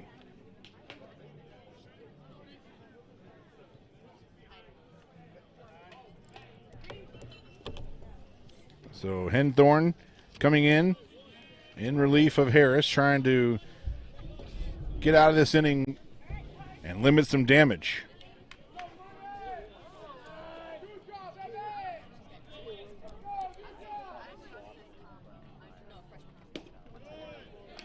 And the first pitch from Henthorne is over for a strike. The lefty stands on the rubber, looks in for the sign. Gets the one he wants. The runners take their leads from the bases. And the 0-1 pitch is a swing and a pop-up into deep left field. Run on the run is the left fielder. It's at the wall, and it's down. 1-1 will score. Here comes the second. Post cruising into third base. And it's a 1-out double, a 2-run double. And just like that, the Wolves are right back in this one, make it 6-2. Threat's still there, right? You got to keep that momentum. I always say sometimes, that home run is always, momentum kind of killer. Yeah, right? In this case, I think I would have taken it. Just missed that, and unfortunately, with how high it was hit, those base runners had to hold up. Yep. You tagging over there at third base, and so you can't score all three of those guys. Yeah, because really, if he catches that, all three runners might have been able to tag up. Right. That's now Jordan Yarberry with runners at second and third, and the first pitch is taken in the dirt for a ball, 1-0. Yarberry 0-2 on the year, or excuse me, 0-2 on the day. Fly out to left and a ground out to short, and bats again here in the fifth, trying to inch the Wolves in even closer, now trailing 6-2. And the next one is a big swing and a miss. I felt that one. Yeah. That one did not leave much in the tank for that swing.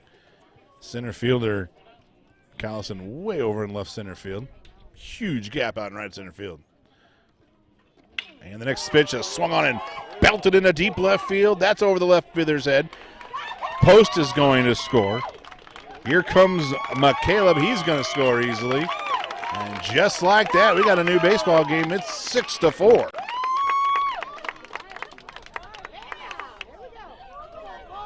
Trimble is getting his work cut out over there at first base. With all the extra gear there, he looks like RoboCop here soon.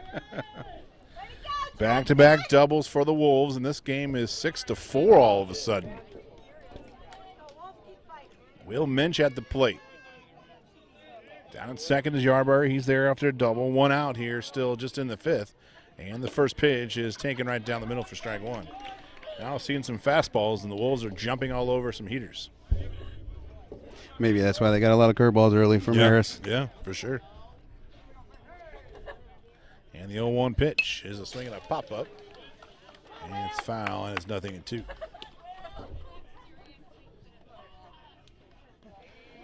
Yarberry down at second. 2 RBI double. And Minch at the plate. 6-4 all of a sudden. And the 0-2 just misses outside for a ball.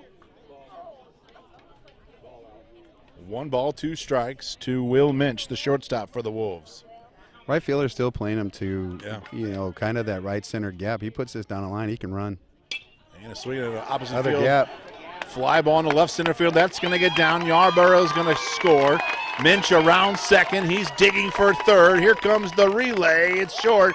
And a head first slide. And the Wolves all of a sudden back in this one. It's 6-5. And the tying run just 90 feet away. We talked about those bunt situations earlier. This could be your why. You can, this conference can hit, right? So we know that. So maybe you have to keep tacking when you have the opportunity. You get that down and score another run, it has opportunities to maybe change and impact the game differently. Just like that, it's a 6-5 baseball game. The tying run 90 feet away, and the first pitch is a swing and a miss. So Smock was trying to give the Wolves a lead with that pitch, with that swing, excuse me. You got to like that, coming right off the bat. He's wanting to pump a strike, doesn't want to get behind. Infield in here. Infield in, trying to cut down that tying run in third. Here's the 0-1 pitch. Is outside for a ball, 1-1. I'm always interested in this situation. As a home team, you have the infield in here. I'm not sure that I do it. At least in the middles, I'd rather have that out there than allowing momentum or something to squeak through one of these angles. But Coach Beckman knows his team way better than I do. Right. And the 1-1 pitch is fouled, and it's 1-2. Still just 1 out in this fifth inning. 5 runs have come across for the Wolves, 6-5. This happens to be my favorite part of the game, too, is strategizing. Yeah. And the 1-2 is upstairs for a ball, 2-2. Infielders in on the grass, trying to cut down that potential tying run down to third base, which is Will Minch. And the next pitch to Smock is hit to third. It takes a bad hop. Third baseman stays with it. What a play by the third baseman, Miller. Hit the edge of the grass, hopped up by his face, protected his face with his glove, popped right into his hand, and threw it across the diamond for the second out of the inning.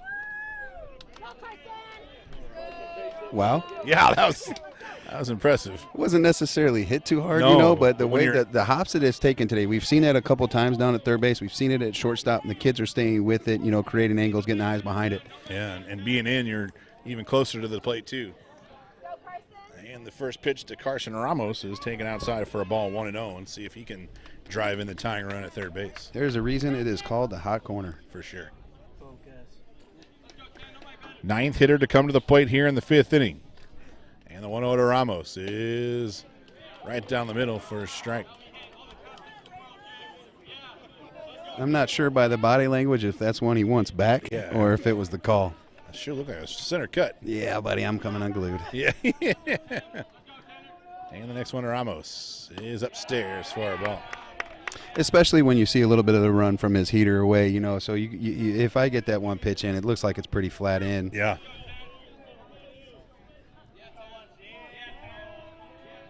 Next pitch to Ramos on its way home and on the inside corner for a strike. Ramos takes a long walk out of that batter's box, and that's not going to make the umpire happy. And he is right on top of the plate. Yeah, they're going back in. Yep. And the payoff pitch is a pop-up, a mile high on the infield. Right. Who's going to take control of it? Going to be the third baseman. That's Miller, and he makes the play. And that's going to end the threat, but what an inning there by the Wolves. They bring across 5 with back-to-back doubles and a triple mixed in there, and we have a new baseball game as we head to the home half of the fifth inning. It's 6-5.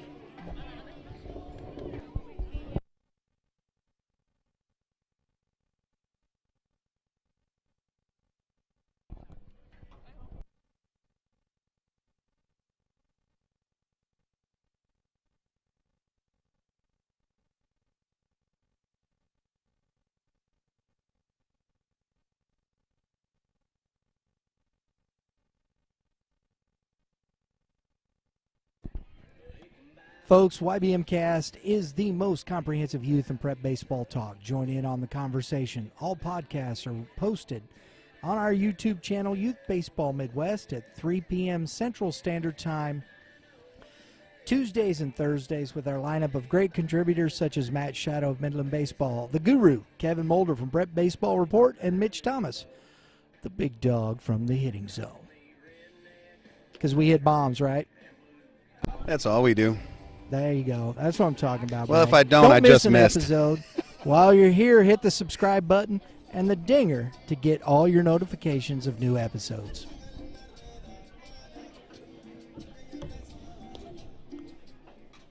How does Timberland respond? Here we go. Yeah, we head to the bottom of the fifth inning now. We got a new game. It's 6-5. And let's see what Mr. Evans can do in his third inning of work out of the bullpen. And the first pitch is taken for a ball 1-0. And that is one thing I would not do is walk the leadoff hitter. No, sir. Interesting selection there. He is in his other innings. He had started off with a heater, comes out with slider. Klusner, the hitter for the Spartans, takes strike 1-1. It's Klusner, Forbes, and Adams, and if anybody can reach Cheatham here in the bottom of the fifth. And the next one is taken for a low, 2-1. Looks like Howell Central's got 2 in the bullpen going, 2 right-handers. One of them looks like he's a sidewinder. Yeah. A lot of wrinkle to that little sweeper. Yeah. And the 2-1 pitch is on its way. And it's upstairs for a ball 3-1. That is not what you want to see if you're a coach. Your offense gives you 5 runs, gets you back in the game, and a leadoff walk is not great. Let's see if it's and right down the middle for strike 2, and the count runs full 3-2. Cole is competitive with that heater, right? And so I think I'm just going to stick to that. Yeah. You got to go back to that heater right here. And the 3-2 pitch is a heater on the outside part of the plate. Third baseman's hands go up. Second baseman's hands go up in the air. We got to be careful of that body language too. I keep going back to that because I know that we have a lot of youth listeners and even parent listeners, and when we have 9, 10, 11, 12-year-old, that's kind of where it starts. Yep. Don't have that. Yep. Runner at first base, that's Klusner. Now it's Forbes. Swing and a miss, and there's nothing on a wall with a big cut there from Forbes, the big right fielder for the Spartans.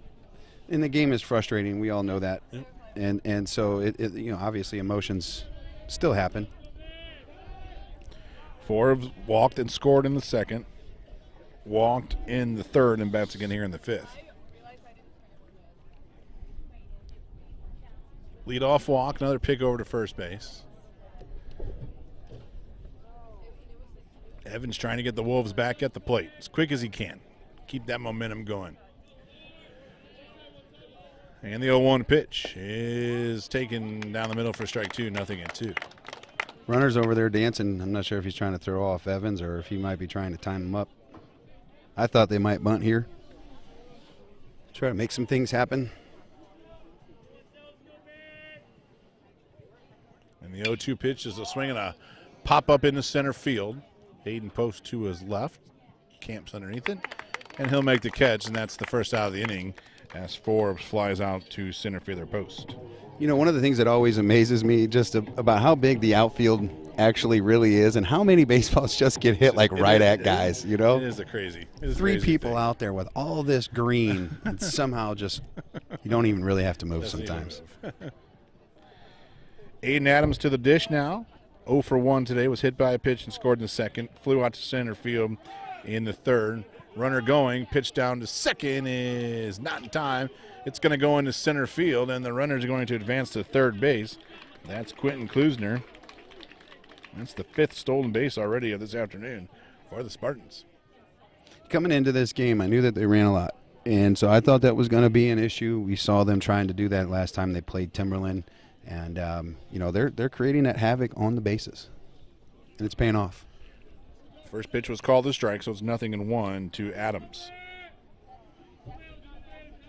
Big insurance run just 90 feet away, and the next pitch is taken for a ball. And it's 1-1. So second error of the game on the catcher, McCaleb. That sends the runner to third base. And the next one is on the outside corner for a strike. Yeah, he wants that one back. Yeah. You saw that. Yep. That was definitely a difference between the one that we had with Ramos and him right here. That he definitely wants that one back. 1 ball, 2 strike count to Adams. And the 1-2 pitch on its way is a check swing foul backing out of play. Little wrinkle. I'm not sure if that was a little cutter or some sort of slider or supposed to be slider. You got to be careful where that one was located. Yeah, a little up in the zone. Not where you want to miss there. Maybe just up enough. Yeah, up enough, right? Up enough. Or it was one of those things where he was trying to stick to the heater and just that little wrinkle and got him a little out front. 1-2 pitch is taken outside and the count runs even. Caleb Cheatham on deck. Wolves just put a 5 spot in their offensive side of the inning this last inning, and now the Spartans looking to gain a run back, but that's going to be a strikeout on the outside corner. And that's the second out of the inning as Evans dotted the outside part of the plate for strike 3.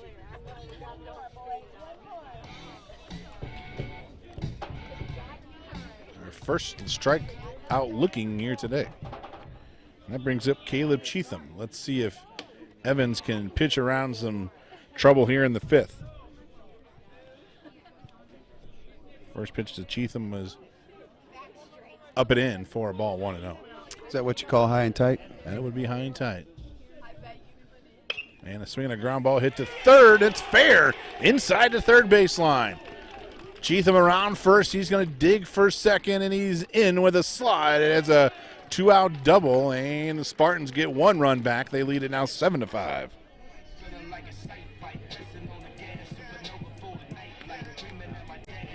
The leadoff walk comes around to score, and it's 7-5.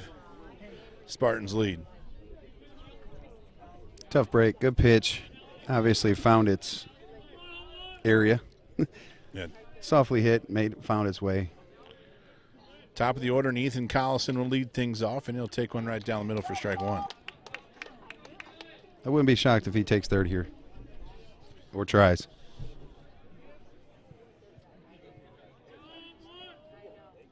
And the 0-1 pitch is outside for a ball, 1-1.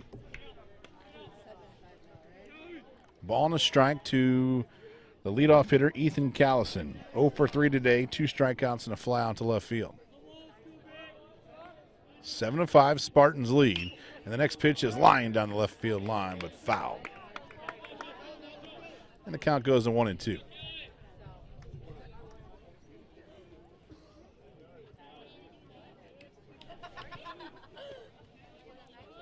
One run has come across here in the 5th for the Spartans. And the next one's taken outside for a ball. Evans has gone a little heavy on the slider this inning. Yeah. And he's trying to get a feel for it and doesn't have it. He's kind of given the opportunity for South Central to sit on a fastball.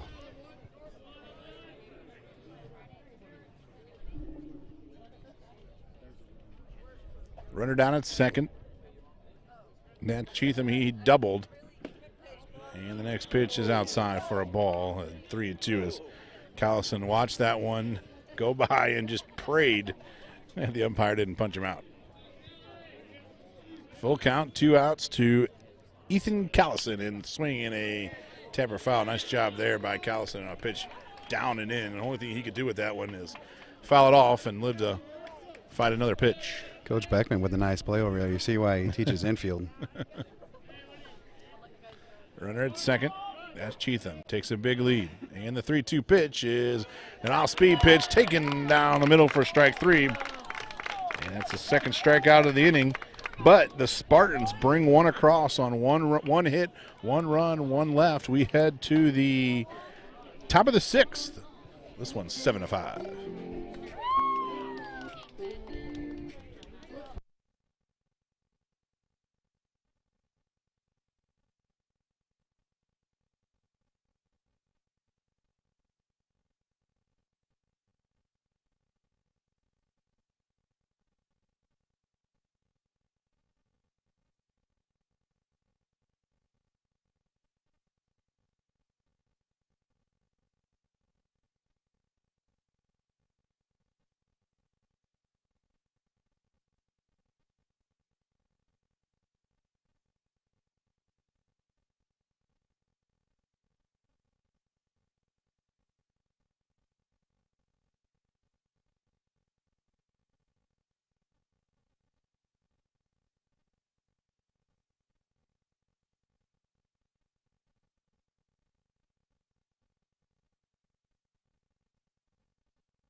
We head to the top of the 6th inning. It's 7-5.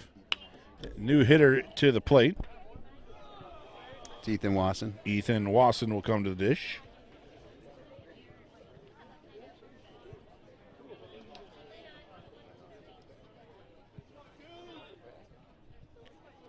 And the next pitch to him is fouled back and out of play.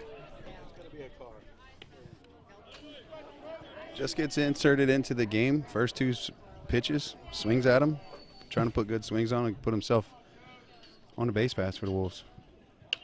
Wasson looking for his first hit of the year, fouls that one back and out of play. Wasson pinch hitting for Hatchman here in the 6th. Wolves running out of outs here, trailing by 2.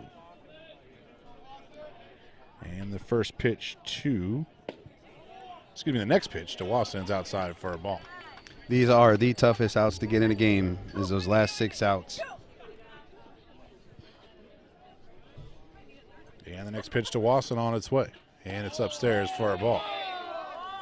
He just put himself back into a friendly hitter count. Yep. Down 0-2, works in 2-2.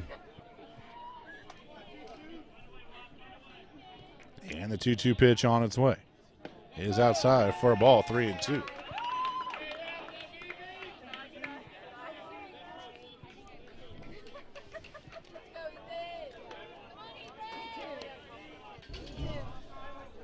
Ben Henthorn in his second inning of work after a relief of Lance Harris.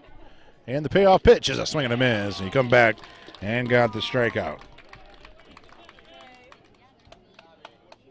First out of the 6th inning is a strikeout for Henthorn.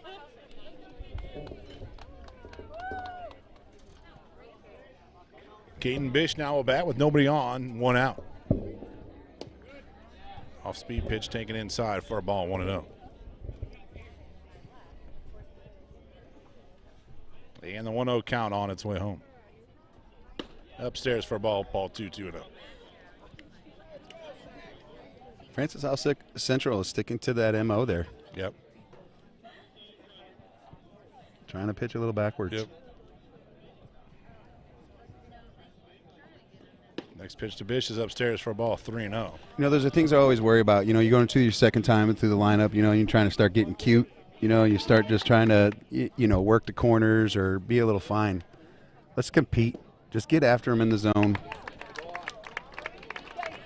And just like that, a 4-pitch walk to the number 9 hitter, Bish, and it goes back to the top of the lineup to you. It's Daniel Wells.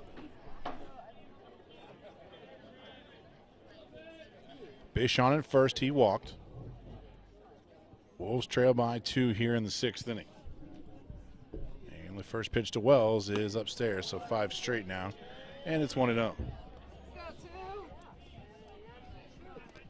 It's a good timeout by your catcher. Getting out there, try to settle him down. If I'm Wells here, usually, you know, when this happens, you usually get that cookie right here. So if I'm Wells, I am going to try to park this to that boat that's got that purple cover on it. I don't know if he can hit it that far, but I think I'm going to go for it. Yeah, it's 1-0. Why not? Tie ball game here. 1 on, 1 out. And the 2-0 pitch. Swinging a fly ball into deep center field. On the run is the center fielder, and it's caught by Callison. Nice job by the center fielder. As like Mitch said, was tailing away from him, and that's the second out of the inning. It's a nice play. It's a good swing, too, by Wells. You're up. You know, we got your inner hit friendly count. Go get it. It's a good swing. Good piece. Good play by your center fielder. That's going to bring in Hayden Post. Post flew out to center in his first at-bat, struck out in the second at-bat, and walked and scored in his last at-bat. And bats again here in the 6th with a runner at first base and 2 outs. Wolves down to their last 4 outs. And the tying run at the plate here in the 6th. If I'm Post here, I'm looking for something to pull. It'll be the 2, 3, and 4 hitters for the Spartans in the bottom of the 6th inning. And that was not it. Yeah. You got that right fielder playing right center field. You get down that line, you get a score from first. And Post will end up at third with his speed. Yep, that was it too. That was his opportunity. That's okay. Next pitch to Post was a swing and a foul at the plate, and it's 0-2. Get the runner going here. 1-2. My thought here is you get the runner going, he gets thrown out, and you come back with your 2, 3, and 4 hitters still with the fresh count in the bottom in the top of the 7th. I like where your thought process is, and this is something that you take for granted. Swinging a pop up into left center field. Center fielder, a long run for the center fielder. You're right. Callison makes it. 2 good plays by Callison out in center field, and that's going to do it for the Wolves in the top of the 6th inning. They get 1 runner. They lead them. They leave them there. They trail this one 7-5 as we head to the home half of the 6th inning.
We head to the bottom of the 6th inning. It's the 2, 3, and 4 hitters for the Spartans. Hernandez, Ortonau, and Miller. And the first pitch is taken outside for a ball 1-0.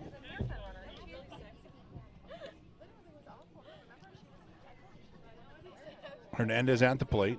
He walked and scored in the first, walked and scored in the second, and grounded out to second in the fourth, and bats to get here in the 6th.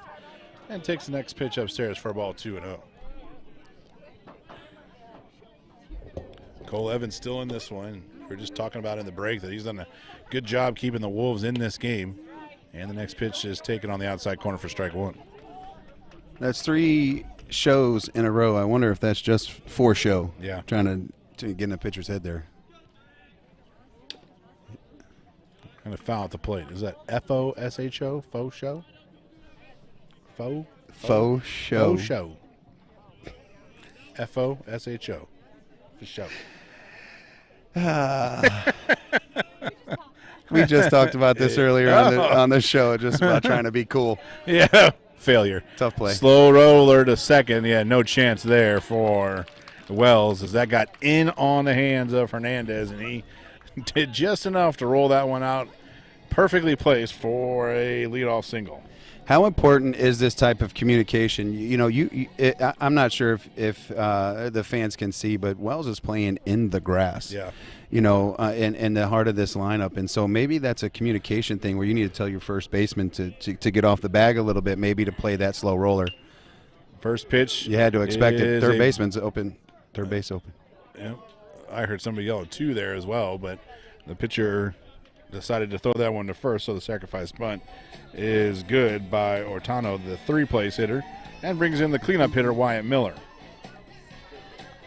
Coach Beckman trying to scratch across another insurance run. It's 7-5 right now, and it's Wyatt Miller. And he swings and pops one and back it out of play. He was trying to unload those bases again. Well, I guess you can't unload them if they're not loaded. Unload one of them. Duck on the pond. He's got that oven mitt on, so he's got a +10 on his speed. Yeah, he's got to be cool. Swing and a miss on a changeup. I think that's what all the kids say, right? You get a +10 on the speed when you have the oven mitts on. Sure. I don't know. I had a kid last year putting them on both hands. Oh boy. Yeah, he was really slow. Yeah, I was gonna say you better be fast if you have him on 2 hands. Oh no, sir. I mean, legitimately slow. Like I can outrun him backwards. He hit me with that +20 speed. I said, buddy, just keep hitting baseballs real hard and far. Right. Every time my son asks me for one of these cool things, I say, well, why? If you can give me a good explanation, I'll buy him something. But having an oven mitt just to have one to be cool is not a good explanation. My favorite thing is when they have the oven mitts on and then they slide to the bag with their feet? Their uncovered hand. Yeah, right. Yeah. You always see them in like the inside or the right hand or something like that, and then they always slide in with the opposite hand. The ones I really love with the oven mitts when the thumb is exposed. Yeah, right. And that's supposed to protect those things. Yeah. And a line drive off the end of the bat. Nice play there by Wells across the diamond. And that's the second out of the inning. Nice play by Wells as Miller got that right off the end of the bat. And Wells takes care of it for the second out of the inning. Pitch runner here. It's a courtesy runner for the third base, our catcher, I believe. I thought the way he was jumping over there, I thought he was going to take advantage. He's looking one time and going. I thought he was going to go. He had the momentum. Pearson will bat now with 2 outs and a runner at third base and takes the first one over for a strike, 0-1. Big insurance run down there at third base. It's 7-5, Spartans lead. And the next one is off speed, and it's outside for a ball. Got to have a lot of trust in your catcher. Throw a slider down in the zone, runner at third base, a tight ball game like this. The next one to Pearson on its way, swinging a line drive into deep left field. Left fielder's got a beat on it, though, and he'll make the catch, and that's going to do it for the Spartans in the bottom of the 6th inning. They get one hit. They leave one. No runs come across. They still lead this one 7-5 as we head to the top of the 7th. The last chance for the Wolves. New arm coming in.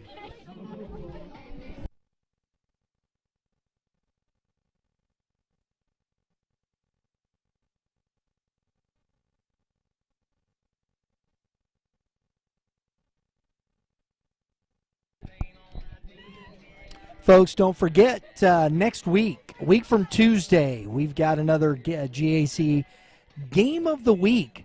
This time we will be at Carshield Field as part of the GAC Classic. 2 o'clock in the afternoon, we will have these Francis Howell Central Spartans taking on their crosstown rivals, Francis Howell Vikings, in a pretty good matchup there. I think it's going to be a lot of fun there at Carshield Field.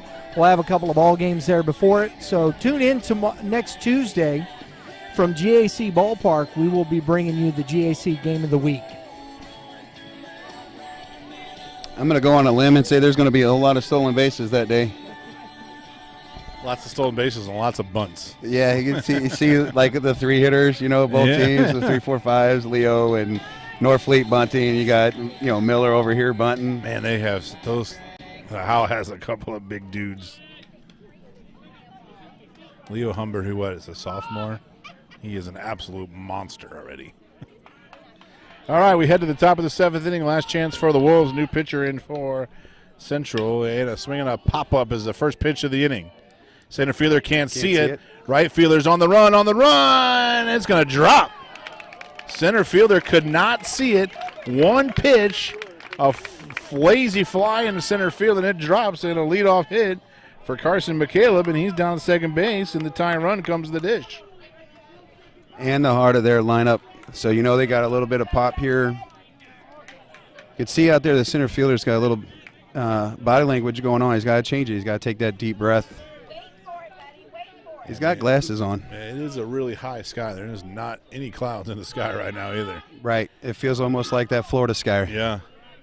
Yarborough at the plate. He doubled and scored his last at bat. And the first pitch is a swing and a miss. Left hand came flying off the bat. He was trying to tie that one up with one swing of the bat.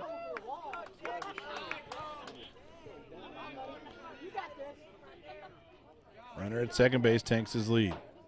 And the 1-0 is a swing and a foul at the plate, and it's 0-2.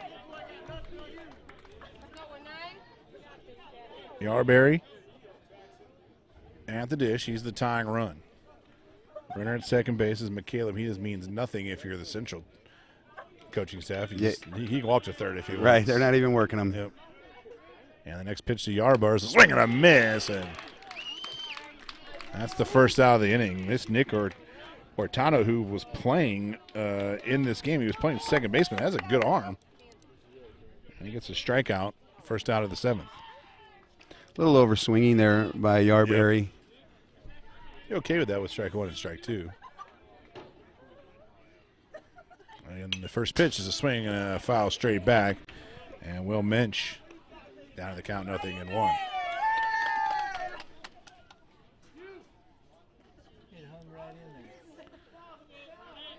Timberland coming out swinging. First 3 batters of this inning all swung at the first pitch. Mensch tripled in his last at bat. This is a tying run at the plate and swings and fouls one. On to the soccer game.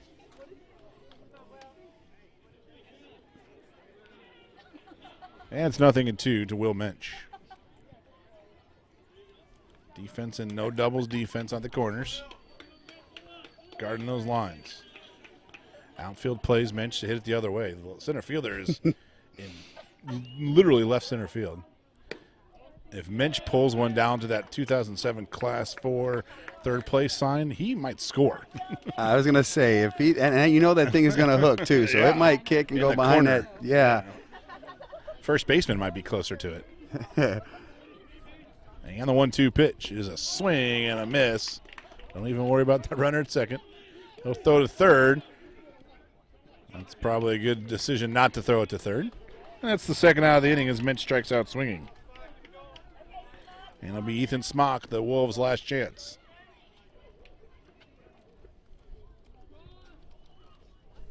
I like what Will did there by going to Smock, who hasn't faced this kid yet, trying to give him a little bit of information on the pitch. Yeah, for sure.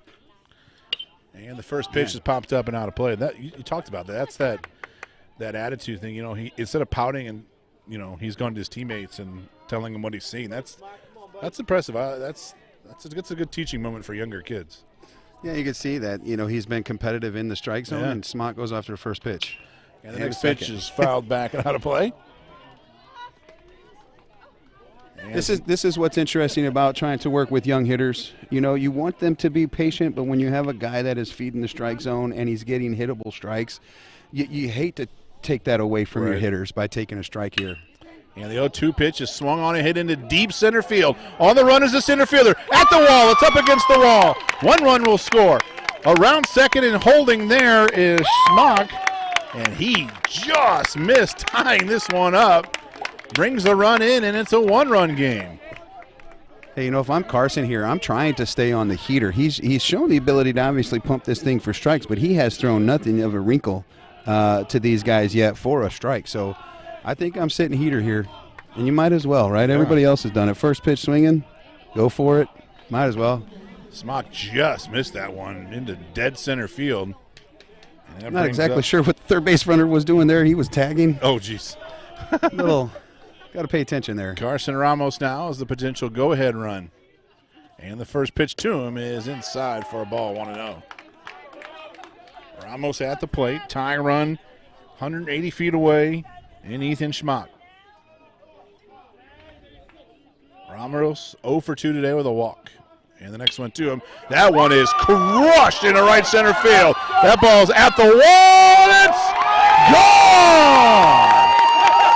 Carson Ramos with a 2-run blast, and the Wolves all of a sudden take the lead.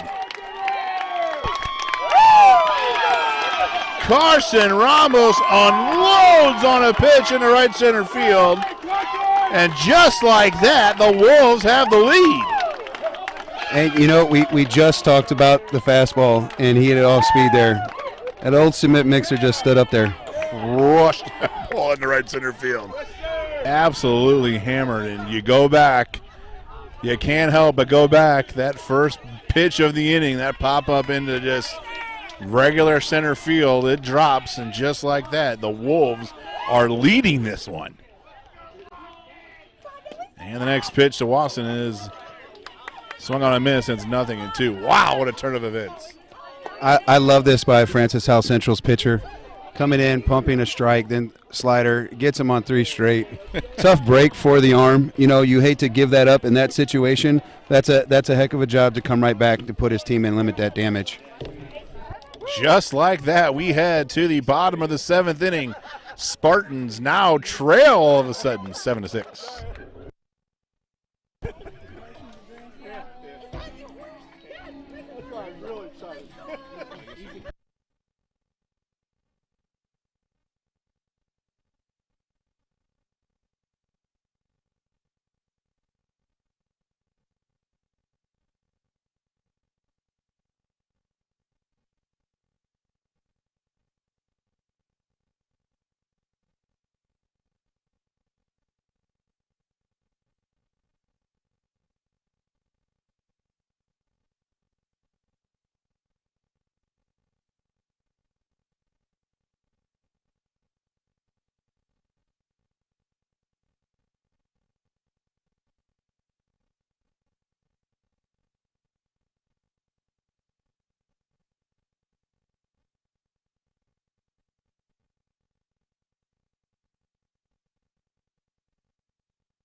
All right, here we go to the bottom of the 7th inning.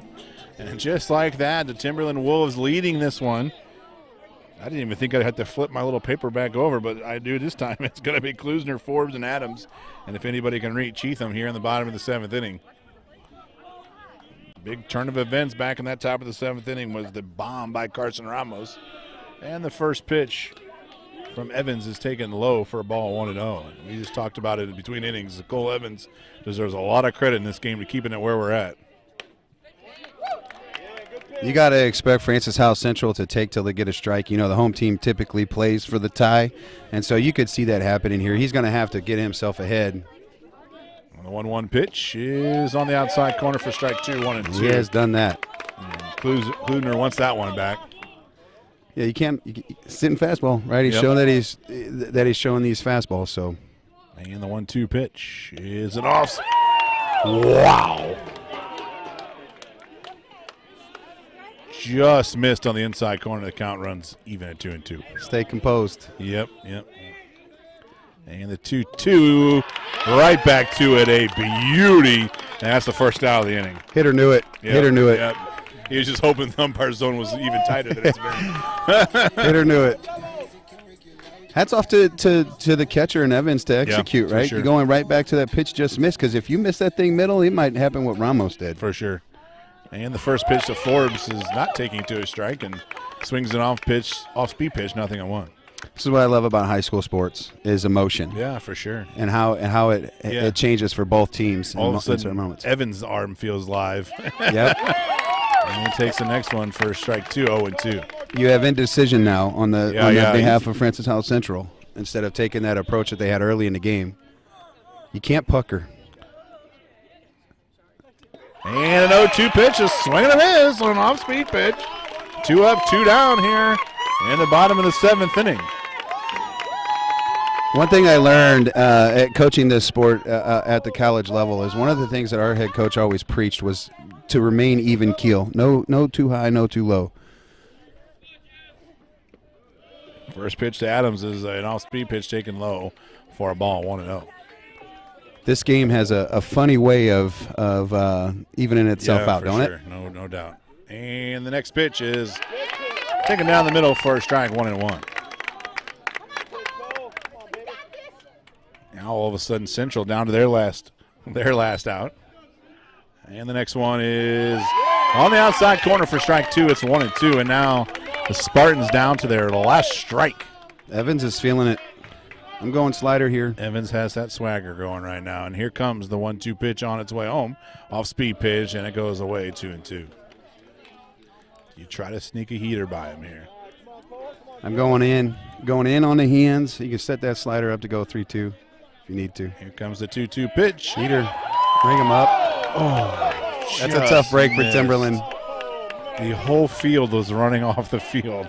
Hey, but the umpire's been consistent, and at the end of the day, both sides have had a chance to play with that. That's all we ever ask as a coaching staff is to be. And the 3-2 is a swing and a miss. What an outing by Caleb Evans, and the Wolves come all the way back, and they win this one by the score of 7-6. What a game for the Wolves. Roller coaster of a game, and we cannot talk enough about Cole Evans, Mitch, as he came in the second inning, right? Yeah, second inning, after the Spartans just hammered the all-everything pitcher for the Wolves and just settled everything down, and he ends up getting the win today. Yeah, good for him. Heck of a ball game for Mr. Evans, and for Timberland to battle like that. You know, you feel for Francis Howell Central because Mr. Harris pitched himself into trouble and out of trouble.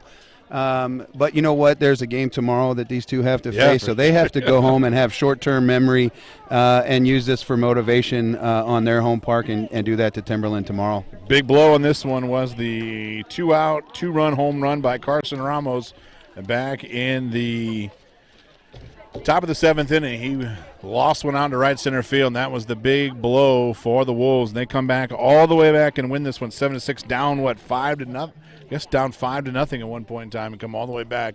That's a big win for the Wolves as they even their record at 9-9, and they snapped the Howell Central Spartans winning streak at 8. They dropped to 10-5.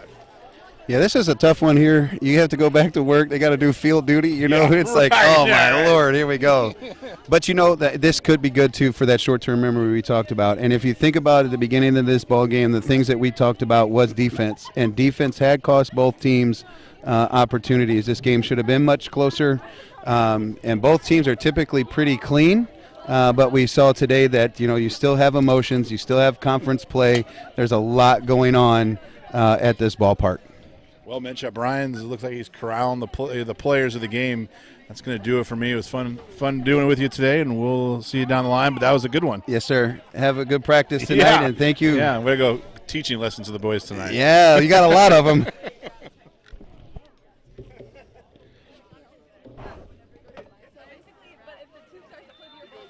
Gotta stay out of the sun. Yeah.